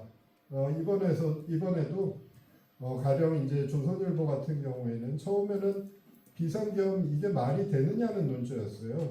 정말 똑같이 다른 신문과 똑같은 입장이었는데 어느 순간 자신들의 어떤 그 구독률 이런 것들이 이제 급작스럽게 독자로부터 이제 그 외면받고 구독률이 떨어지고 하는 어떤 위기 상황 속에서 자신들의 논리를 180도 바꿔서 오히려 탄핵 반대 입장에 서서 매우 기이한 논리들을 계속 만들어내서 그것들을 독자들한테 설득하는 그런 언론 태도를 보여줬던 거죠.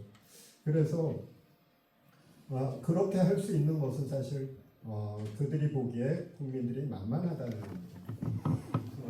우리들이 더 많이 자각하는 수밖에 그리고 더 독립적으로 판단해서 그들에게 깜짝깜짝 놀라게 해주는 그런 어떤 경고를 보낼 때 언론은 더 나아질 수 있지 않을까. 어쩔 수 없습니다. 우리가 언론을 폐쇄시키고 한다고 해서 될 일이 아닙니다. 결국은 서서히 우리들의 힘으로 그들을 바꿔내는 그 수밖에 없는 것이고 그것이 시간은 오래 걸리더라도 그 길밖에 없는 것이니 결국 우리의 최선을 다하는 수밖에 없다고 봅니다. 장순혁 변호사님께서 온몸으로 긍정을 표현해주고 계십니다. 혹시 장순혁 변호사님께서도 한 말씀 있으시겠어요? 원래 오늘 이 자리에 거의 방청객 한 사람으로 예수님에 있으면 이 자리에 앉히시더니 거의 발언 시간까지 정하시려고 너무 의욕을 보여주셔서 충분히 하신 것 같아요. 균형을 위해서 이쪽에서 질문 한번 받았으니까 이쪽에서 눈치가 엄청 빠르신데 저기 연두색 옷 입으신 여자분은 그 다음에 드리고 요 앞에 계신 분이 먼저 손을 드셨어요. 네, 그분부터 질문을 듣겠습니다. 안녕하세요. 시민 이세영입니다. 오늘 김진환 변호사님 패칭 수락을 해주셔가지고 기쁜 마음으로 있는데 어쨌든 그 헌법재판 그 변론에 임하시느라 너무 수고 많으셨고요. 오늘 말씀도 감사히 잘 들었습니다.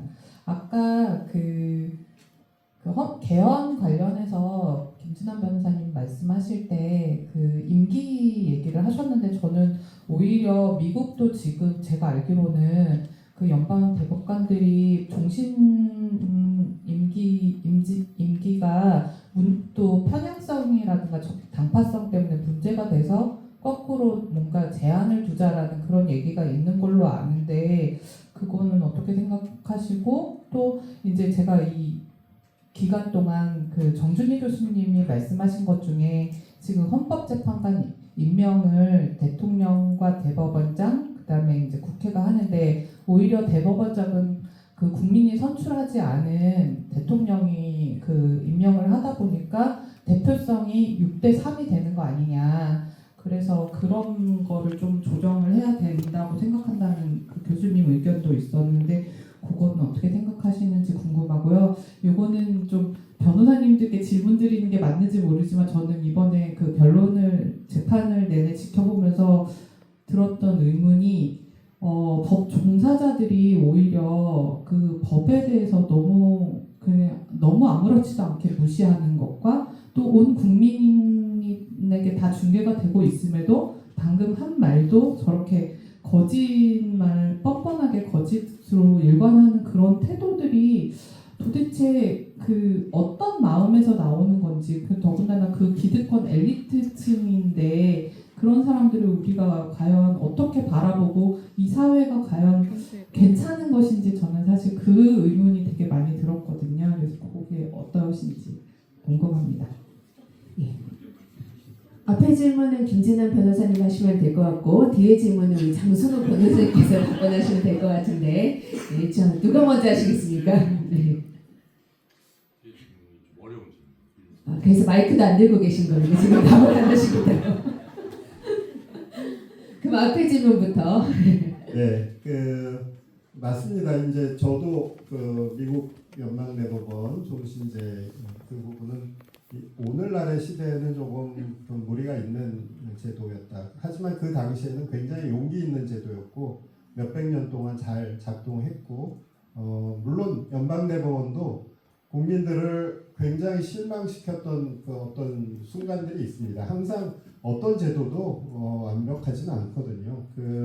그렇지만 그런 위기들을 극복을 해왔고 어쩌면 지금 미국 연방대법원은 또다시 위기 상황입니다. 왜냐하면 트럼프가 임명해놓은 종전 임기 동안 임명해놓은 대법관들이 너무 극단적으로 보수적인 분들이라서 여러분들 잘 아시는 그동안에 몇십 년 동안에 미국의 헌법으로서 기본권으로서 인정되어 왔었던 여성들의 그 낙태 자유 문제를 어느 한순간 뒤집어 버렸거든요. 그것은 법에 대한 신뢰, 어떤 기본권에 대한 어떤 믿음 이런 것들을 한 번에 미국 연방대법원이 깨버린 그런 사례이고 그런 것들이 이제 사실은 국민들로부터 어떤 사법에 대한 신뢰를 적게 만드는 그런 사건으로서 위기는 지금도 위기 상황이고 하지만 저는 이제 그들이 갖고 있는 어떤 자정력으로 충분히 극복하리라고 믿고 있고 우리도 마찬가지입니다. 재판관 임기를 늘린다고 해서 어느 한순간 그들이 갑자기 정의롭고 독립적인 그런 모든 면에서 완벽한 재판관들이 되는 것은 아니고 그들에게 가능성을 준다는 것이죠. 그래서 종신직에 대해서 제가 찬성하는 것은 아니고 적어도 지금보다는 많이 임기를 가령 12년 정도로 하는 것이 그들에게 독립성을 보장하고 헌법을 더 튼튼하게 만드는 길이다. 그렇게 생각을 하는 것이고요. 또 하나 이제 대법원장이 임명하는 3인 그것은 종전에도 이제 계속적으로 논란이 되어왔던 가장 특이한 임명 방법으로서 사실은 대법원에게 또는 사법부에게 3인의 임명권을 준다면 그것은 좀 말이 됩니다. 근데 대법원장 개인에게 3인의 지명권을 준다는 것은 그분이 갖고 있는 어떤 민주적 정당성 차원에서 보거나 또는 많은 사람들의 공감대를 얻을 수 있는 사람들로서 지명을 해야 된다는 어떤 다위로 봐서도 좋은 제도가 아니죠. 그래서 그 부분을 저는 대법원에게 3인을 주는 것은 의미는 있다 생각을 하고요. 하지만 궁극적으로는 민주적 정당성이 더 많은 국회에게 권한을 더 많이 부여하는 것이 맞지 않는가. 하지만 지금 국회에서 재판관 지명을 하는 방식은 굉장히 문제가 많다 생각하고요. 말하자면 민주당 한 사람 그 사람에 관해서 국힘 아무 말도 하지 마. 또 국힘목 한 사람 이거는 우리 거니까 너희들 터치하지 마. 이런 식의 나눠먹기식 지명은 잘못된 지명이라 생각하고 양쪽 모두 합의할 수 있는 공정한 사람으로 지명하는 어떤 새로운 제도를 만들어내야 된다는 생각이고, 독일 같은 경우는 그래서 3분의 2의 그 의원들이 찬성을 할 때 지명하는, 그러니까 양쪽 세력이 각각 자신들의 몫을 주장하는 것은 거기도 마찬가지입니다. 제3당에 있을 땐 제3당에게도 이제 부여하고요. 하지만 그것에 대해서 다른 세력들이 말할 수 있는 권한을 준다는 것이죠. 질문할 권한도 주고, 그래서 3분의 2라는 그 어떤 그 다수결보다 훨씬 더 가중된 그 어떤 다수결 제도라는 것이 그런 의미에서 의미가 있는 것이고, 그래서 우리도 저도 아직 확정적으로 어떤 제도가 가장 좋다 이렇게 조금 더 고민이 필요한 부분이고요. 하지만 어쨌든 지금의 제도는 좀 여러 면에서 좀 제대로 작동하지 않고 있는 것은 분명하다 이렇게 생각하고 있습니다.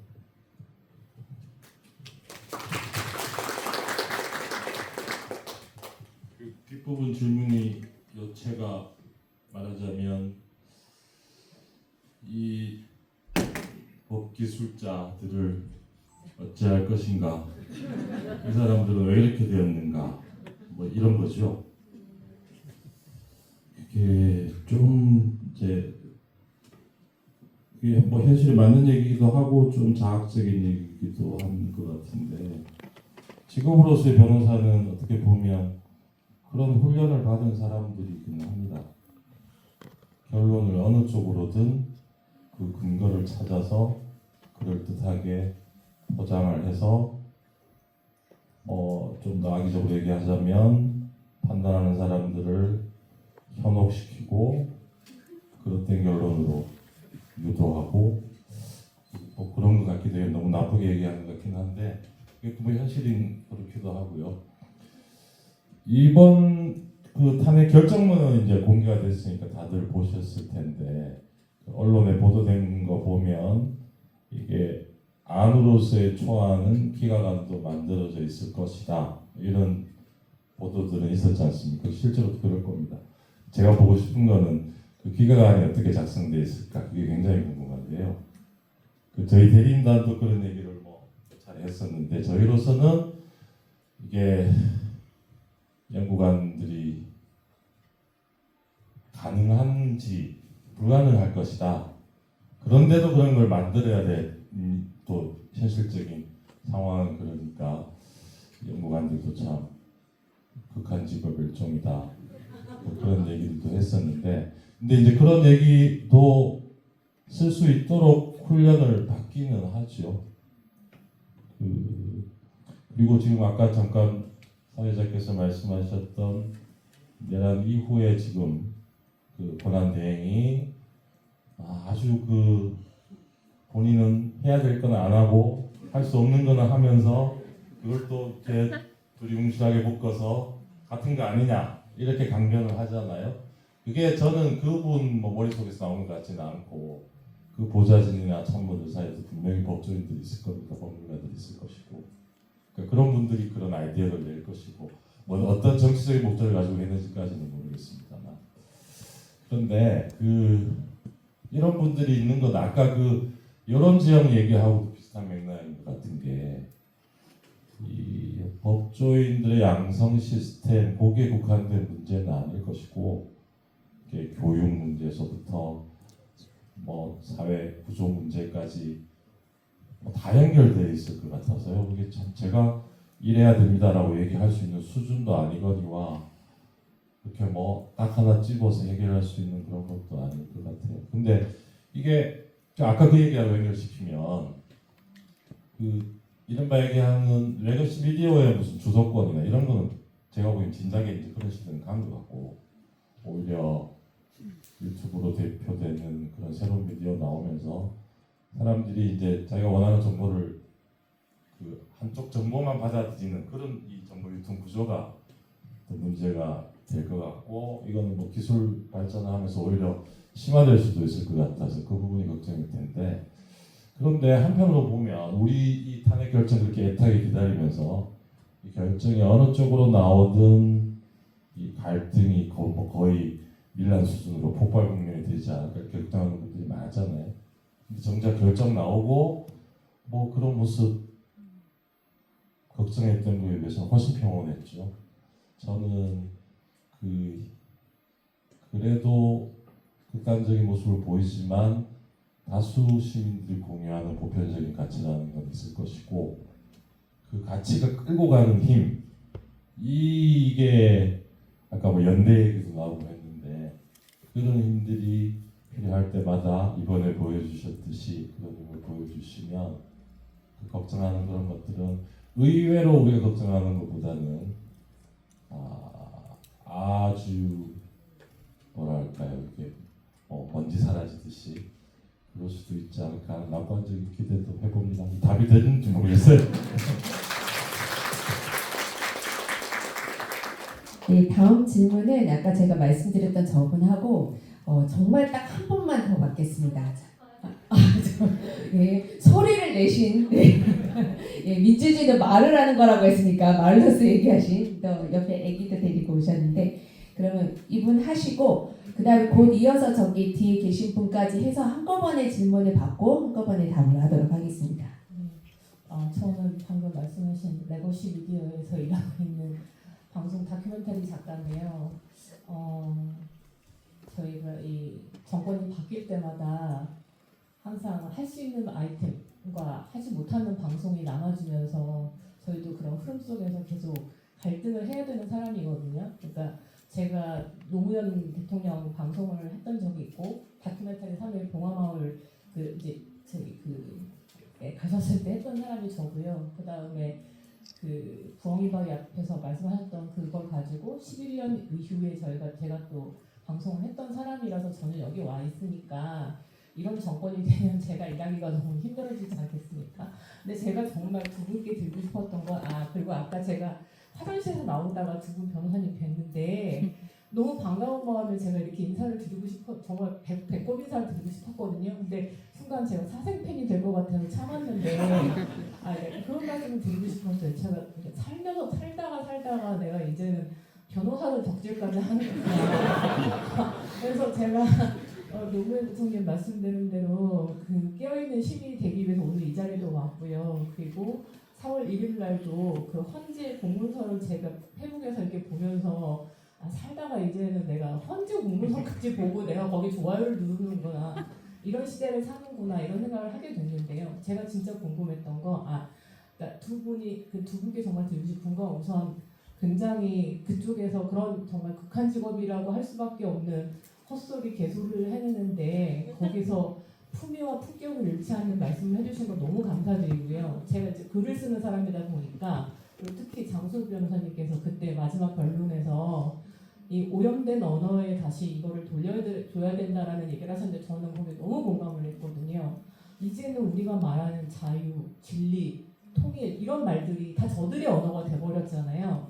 그러면 더 이상 이거는 가치가 없어졌는데 제가 제일 궁금한 거는 정말 드리고 싶었던 건 제가 이제 중년의 나이를 넘어서면서 어떻게 살아야 되지 이런 고민이 안 그래도 굉장히 심각한 수준에 있었는데 이번 내란 사태를 겪으면서 그 최강욱 전 의원께서 맨날 나오면서 그러잖아요. 서울대 법대 내란과 다 묻어버려야 된다고. 근데 그 얘기를 하실 때마다 본인도 서울대 나오셨는데 저 말씀이 정당할 수 있으려면 어떻게 해야 되지? 그러니까 이게 농담이 아니고요. 진심으로. 그러면 아까 지금 앞에서 말씀하신 거랑 비슷한데 세상은 너무 많은 복잡한 거기서 이루어지는 거기 때문에 어떤 한 이야기는 할 수가 없지만 똑같은 공부를 하고 똑같은 책을 보고 했는데 다른 결론을 내리고 다른 얘기를 하는 사람들을 보면서 그것도 법을 공부하지 않은 시민들도 알 수 있는 상식 수준을 넘어서는 그러니까 어떤 우리가 아까 말씀하신 대로 변호사가 그런 기술을 당연히 누구나 다 어떤 직업군이 되면 스킬을 배우잖아요. 하지만 그게 선을 넘는 수준을 넘어서면서 그것도 자기들끼리 하는 밀실이 아니고 공개적인 장소에서 저렇게 뻔뻔하게 하는 이런 사람들을 보면서 그러면 저 사람들은 이거는 무슨 정치의 문제나 그 돈의 문제나 이런 걸 떠나서 그 사법고시 얼마나 어렵습니까? 아무나 못하는 거잖아요. 그렇게 한 자기 공부에 대한 배신 아닌가? 자기가 그렇게 어렵게 공부한 것에 대한 저런 배신을 하는 말들을 어떻게 저렇게 함부로 할 수 있을까에 대한 분노를 하다가 제가 궁금한 건 자, 제가 궁금한 건 세 번째 나왔습니다. 그래서 제가 하고 싶은 말 너무 많아가지고 두 분은 어떻게 그런 데서 본인들의 그 배움의 길과 그다음에 이런 그러니까 흔들리지 않는 그러니까 뭐 지금 방금 말씀하신 대로 그 변호사 수임료도 굉장히 낮고 물론 이제 기록으로 남겠지만 이런 것들을 할 때 내 가치관을 어떻게 지키시는지 그게 정말 궁금합니다. 그러니까 흔들릴 수 있는 유혹의 순간들이 너무 많잖아요. 그리고 다 아는 분들이고 장술꾼은 다 서울법계에서 서울배 들이시잖아요. 그럼 거기서 본인의 어떤 그런 거를 해오실 때 어려우신 건 없으신지 정말 궁금해요. 덕성 유지법. 네. 그렇게 한 줄로 제가 요약해 보겠습니다. 이 질문을 아까 염두에 두고 앞에 그걸 말씀드린 건 아닌데 초반에 제가 그런 얘기했어요. 제가 좋은 사람 될 노력은 안 하는 대신에 좋은 사람 알아보는 눈은 가지려고 노력을 해서 좋은 사람 옆에 있다 보니 같이 유유상종 그렇게 되지 않았을까 싶고, 그리고 이 재판 관련해서는 저희가 아까 그런 말씀 잠깐 드렸는데 그 상대방 그런 좀 무리한 변론에 대해서도 평정심을 유지할 수 있었던 것은 그 저희를 응원해주는 시민들 힘이죠. 그 백으로 치면 그런 만한 백이 어디 있습니까? 네, 그게 정말 많이 힘들어요.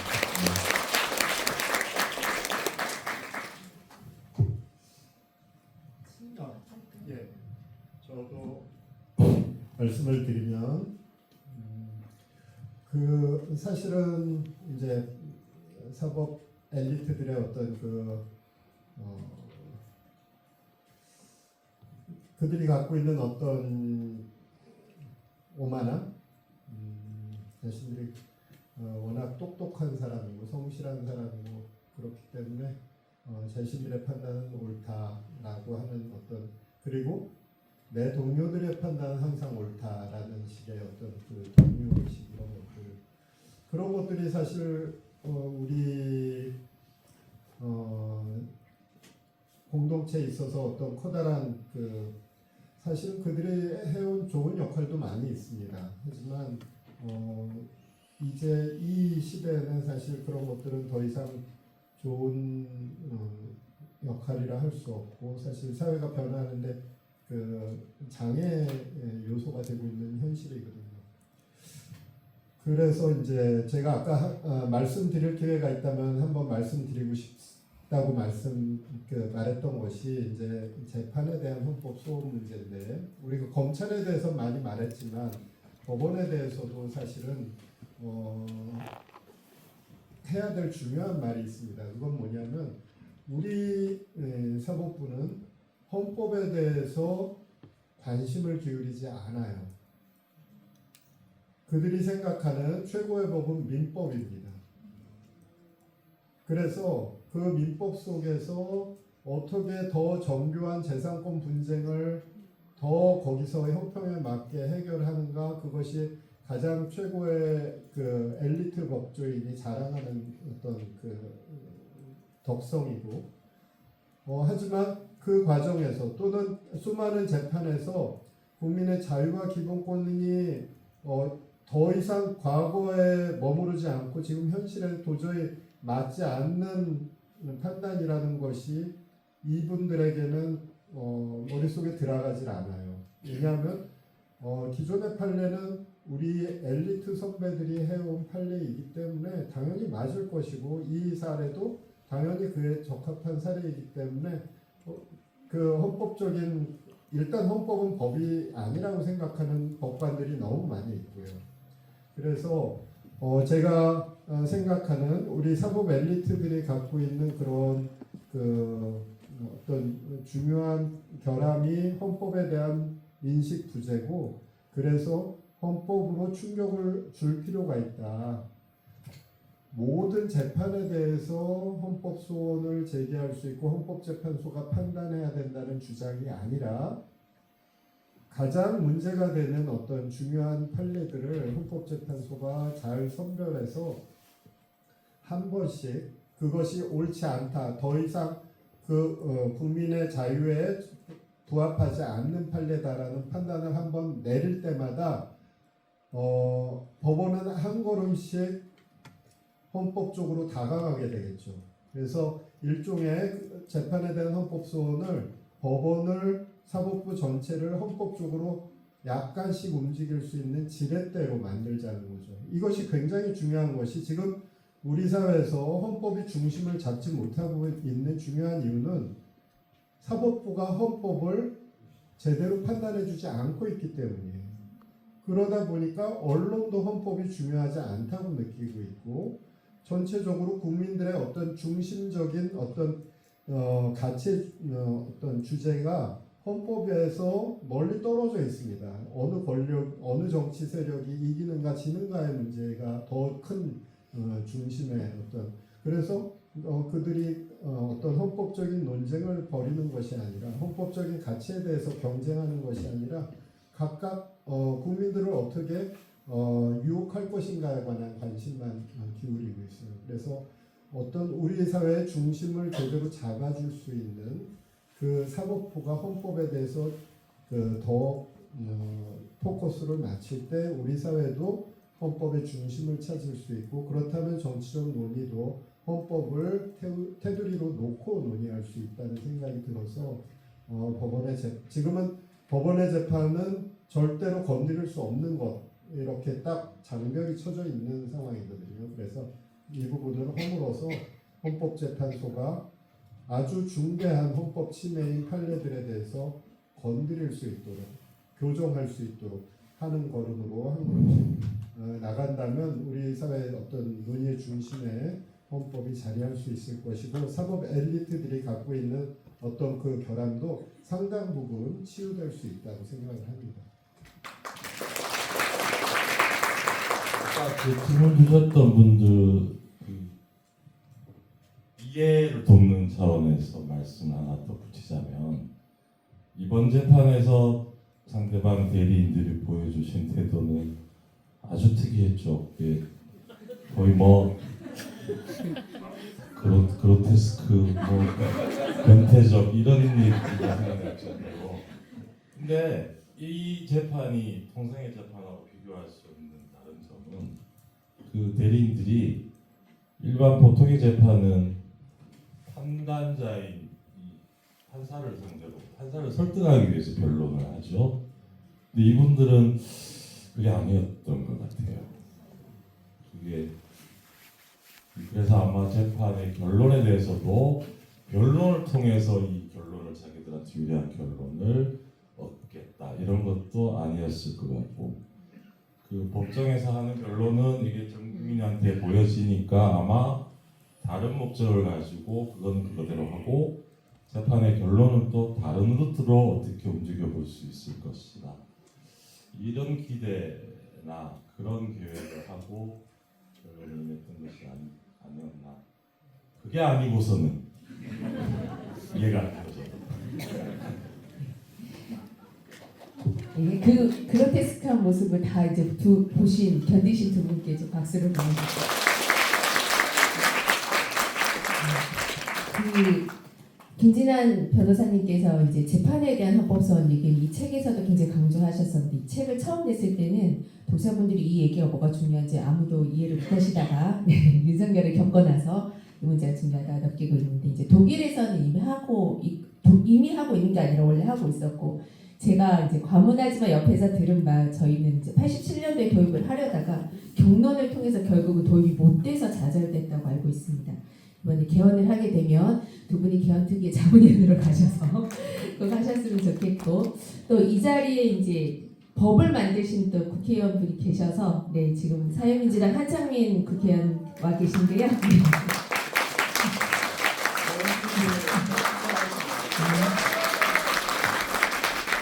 제가 순전히 사심으로 소개를 드렸는데 네, 저희가 헌법의 정신들을 챙겨가는 그런 정치를 하는 게 좋겠다고 생각이 돼서 좀 소개를 드렸습니다.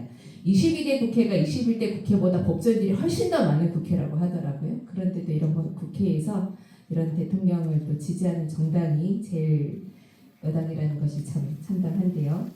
네, 정치 얘기를 하려고 하는 게 아니었는데 정치 얘기를 가고 있는데 저희가 이제 시간이 굉장히 좀 많이 돼서 아까 질문하시려고 하셨던 분의 질문을 마지막으로 좀 하도록 하겠습니다. 괜찮으시겠습니까? 네, 저 애기도 집에 가야 되고 또 이제 여기 계신 분들이 이제 저희 사전에 사인회 하나요? 사진 찍을 수 있나요? 이런 요청이 되게 많으셨어요. 그래서 끝나면 저 밖에서 사인회도 하고 이제 사진 촬영도 할 텐데요. 좀 많이 아쉬우시겠지만 이 마지막 질문으로 하고 이 자리는 이제 마무리를 하도록 하겠습니다. 마이크를 좀 전달해 주십시오. 네. 안녕하세요. 너무 감사합니다. 왜냐면 어린 애를 키우는 그냥 가정주부로서 그날 저는 진짜 충격이었어요. 애를 유치원을 보내야 되나 말아야 되나부터 고민을 되게 많이 했었어요. 근데 이 일련의 과정을 보면서 제가 애를 키우는 주부로서 생각을 해보니까 저는 교육에 있다고 좀 생각을 많이 했습니다. 여러 가지 문제가 있겠지만 왜냐하면 아까 인하대학교 그 학생들을 가르치신다고 했잖아요. 다른 분야에서 여러 분야에서 왔다고 그랬잖아요. 학생들이요. 저는 그게 맞다고 생각을 해요. 왜냐하면 자기의 여러 경험들이 축적이 돼서 그 경험치가 모여져서 또 다른 거를 만들어내고 개혁을 하고 또 다른 생각을 한다고 저는 생각을 해요. 근데 지금의 그 엘리트들을 보면은 법조계 엘리트도 그렇고 고위 공직자들도 그렇고 여러 분야 민낯을 우리가 이번에 봤잖아요. 근데 이렇게 보면은 그냥 공부 잘해서 그냥 경쟁해서 능력을 인정받아서 공정이라는 그냥 포장지에 쌓여져서 그 자리에 승승장구해서 올라간 것 같아요. 근데 그 사람들이 얼마나 경험을 했겠어요. 그냥 그 자리에 앉아서 공부만 했을 거라 생각을 해요. 그런데 독일에서 공부하셨다고 하셨잖아요. 근데 알다시피 독일은 고등학교까지 나오고 나서 대학교로 바로 진학한 게 아니라 자기의 경험을 쌓고 나서 그 다음에 자기가 하고자 하는 분야, 관심 있는 분야에 진출을 하잖아요. 공부를 하고요. 저도 외국에 나가보면은 독일 사람들이 굉장히 다른 각국의 사람들이 다 모여도 독일 사람도 좀 다르더라고요. 굉장히 경험을 중요시하고 그리고 내가 나하고 다른 사람이 만약에 위험한 상황이 있으면 나서서 변론도 해주고요. 유일하게 나서는 사람이 독일 사람들이었어요. 왜 그 사람들의 힘은 뭘까 하고 생각해봤더니 교육에서 그 사람들의 힘이 있더라고요. 그래서 우리나라가 아까 계속 위에 층 이야기만 했는데 저는 좀 뿌리를 타고 내려가서 뿌리를 보게 되더라고요. 집에서 생각을 하면서. 그래서 저는 요번에 만약 개혁을 한다 그러면 무엇보다도 교육 개혁이 정말 중요하다고 생각을 해요. 왜냐하면 지금 7살 고시도 있는 거 보고 지금 우리 딸이 6살인데 지금부터 너무 과외를 많이 시키거든요. 진짜예요. 그래서 요번에 만약에 하게 된다면 진짜 껴있는 시민이 되기 위해서 아까 옳고 그른지를 판단하려면 일단은 그런 의식이 있어야 되잖아요. 그래서 교육에 대해서 정말 많이 신경을 써주셨으면 너무 감사하겠어요. 네, 이상입니다. 죄송합니다.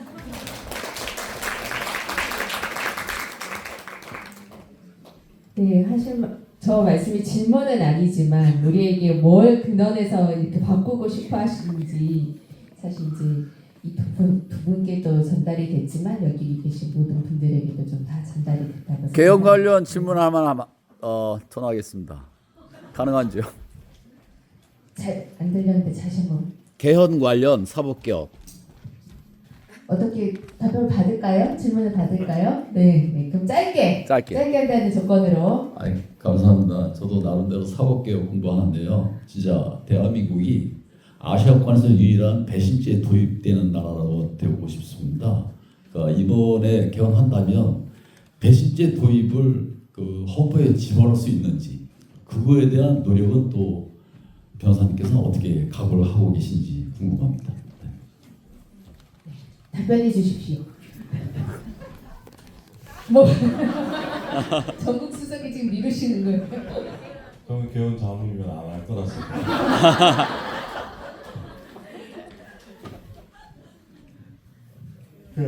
먼저 교육에 관해서 말씀해 주신 너무 공감하고요. 저도 똑같은 생각입니다.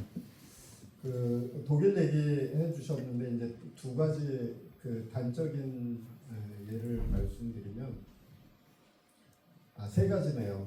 하나는 독일에서는 이제 독일 직장 생활을 하는 분한테 들은 이야기인데 독일에서는 직장 생활을 하고 나서 3년에서 5년 정도 지나면 더 이상 그 사람의 출신 대학에 대해서는 묻지 않는답니다. 그 사람이 일하면서 배운 것이 그래서 그걸 통해서 얻은 능력이 대학에서 배운 것보다 훨씬 많다는 거죠. 그래서 그것이 더 이상 어떤 학벌이 중요하지 않은 요소가 될 수 있는 사회, 그런 사회에서는 더 이상 교육이 살인적인 경쟁 이런 것으로 인성마저 파괴되는 그러한 제도에서는 벗어날 수 있겠죠. 또 하나는 의대 입시인데요. 그것도 독일 사람들의 생각을 하나 보여주는 단적인 예인데 거기도 역시 의사가 되고 싶어하는 학생들이 많습니다. 그리고 최고점을 받은 학생들이 주로 입학이 가능하고 다른 전공은 사실은 자유정원입니다. 그래서 오는 사람들을 다 일단 받고 학년이 넘어갈수록 이제 탈락자들을 만들어내는 방식인데 의대만큼은 실습이라든지 이런 것들이 있기 때문에 엄격한 정원이 있고 그 정원에 채워지는 학생들은 주로 최고 성적을 갖고 있는 말하자면 전교 1등 학생들이죠. 그런데 독일 사람들은 그 성적만으로 뽑는 것이 잘못됐다고 생각을 하고 있습니다. 왜냐하면 어떤 학생은 너무나도 의사가 되고 싶은 학생이 있을 수 있는데 성적이 조금 낮다는 이유 때문에 그 사람이 가질 수 있는 그 어떤 희망과 기회를 다 박탈하는 것 잘못됐다고 생각하는 거죠. 그래서 그 학생들에게 기회를 줍니다. 기다려라. 다른 직장을 갖고 기다리는 거예요. 그러면 한 해마다 점수를 올려줍니다. 한 해 올려줘서 약 5년에서 6년 기다리면 의대에 입학할 수 있는 자격을 주는 거예요. 그리고 또 예를 들면 그 응급 자동차 거기서 이제 보조원이나 운전기사를 하는 등의 이런 일을 한 사람에게는 또 추가점을 줍니다. 왜냐하면 생명을 다루는 일을 했었다는 거죠. 간호사 마찬가지고 치과 의사, 치과대학 공부를 한 사람, 생물학과를 공부를 한 사람 그런 것들이 조금씩 이렇게 가점 요소로 됩니다. 그런 것들을 통해서 약 30% 이상의 정원들을 그런 사람들로 채워서 같이 의대 교육을 시키고 물론 의대 교육 중에 이제 탈락자는 발생하는 거죠. 그런데 제가 이 제도가 너무 궁금했어요. 그래서 독일 제가 살고 있는 도시에도 의대가 있고 종합병원이 있어서 거기 식당에 일부러 가서 거기서 하얀 가운 입고 식사하시는 의사 선생님들한테 제가 모자른 독일어로 질문을 계속 하고 다녔어요. 당신들은 이 제도에 대해서 어떻게 생각하느냐? 당신들끼리 배울 때 쟤는 기다려서 온 애야. 좀 모자란 애지. 뭐 이런 식으로 차별하느냐? 아니면 의사가 됐을 때 차별하느냐? 또는 환자들이 그런 의사 혹시 기피하고 싫어하는 거 아니냐? 그들의 대답은 그 사람들은 정말로 의사가 되고 싶었었던 사람들이기 때문에 훨씬 더 열심히 한다는 거예요. 물론 계속 공부만 잘한 사람과는 달리 공부에 어떤 탤런트가 있는 사람들은 아니기 때문에 탈락자는 있지만 더 많지만 그 과정을 모두 뚫고 나온 사람들은 똑같은 의사고 오히려 더 사람들을 생각하는 마음이 더 깊기 때문에 환자들도 더 좋아한다는 거예요.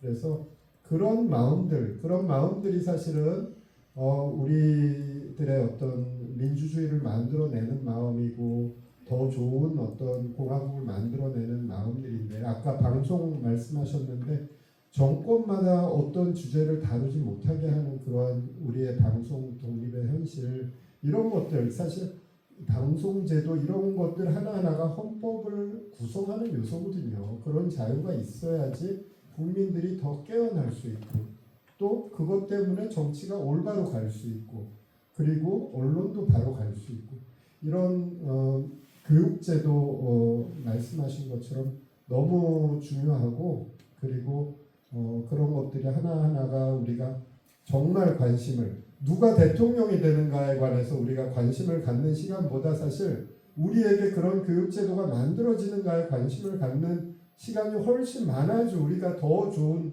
공화국이 되는 건데 사실은 정치에 관심을 가져라 그래야지 주인이 될 수 있다라고 하는 말을 하는 분들도 사실은 누가 대통령이 되는 걸 갖고 싸우고 있어요. 그래서 진짜 정치에 대한 관심은 그게 아닙니다. 어떤 제도를 만드는가에 따라서 우리들의 삶의 질, 우리 자식들의 삶의 질, 그들이 겪는 고통 이런 것들이 완전히 다 달라지는 것이거든요. 그래서 그런 부분 아까 좋은 말씀이고 저도 항상 고민하고 가슴 아프게 생각하는 그런 부분이지만 네. 저기 질문을.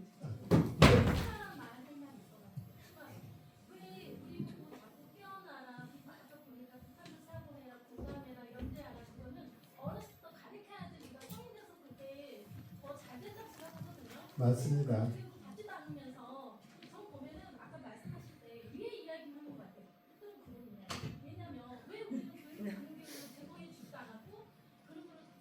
그러니까 우리가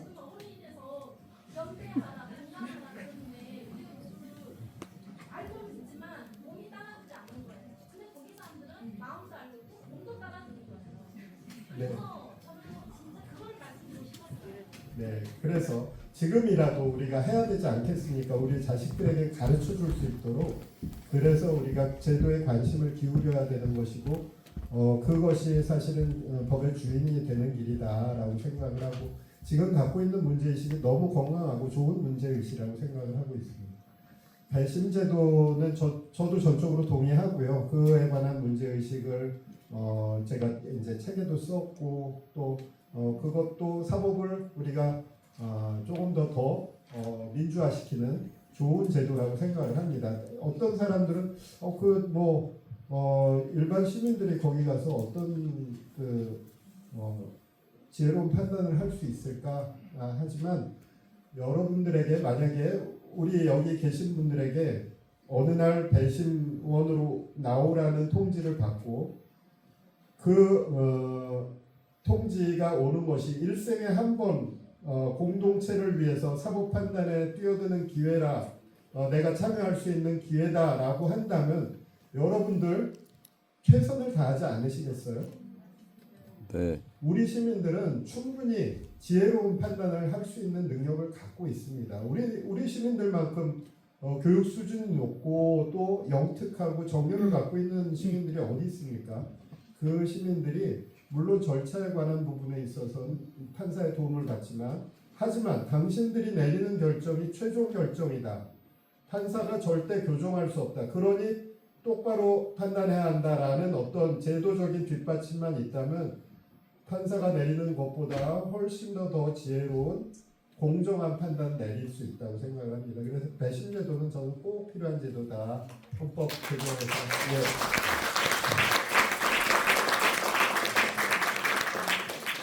이렇게 열띤 토론의 장이 될 거라고 저는 예상했었습니다. 그리고 네, 두 분께서 뒤에 가시면 가실수록 또 하시고 싶은 말씀도 이제 더 커질 것 같은데 한 번에 다 할 수는 없지만 이 아쉬움을 또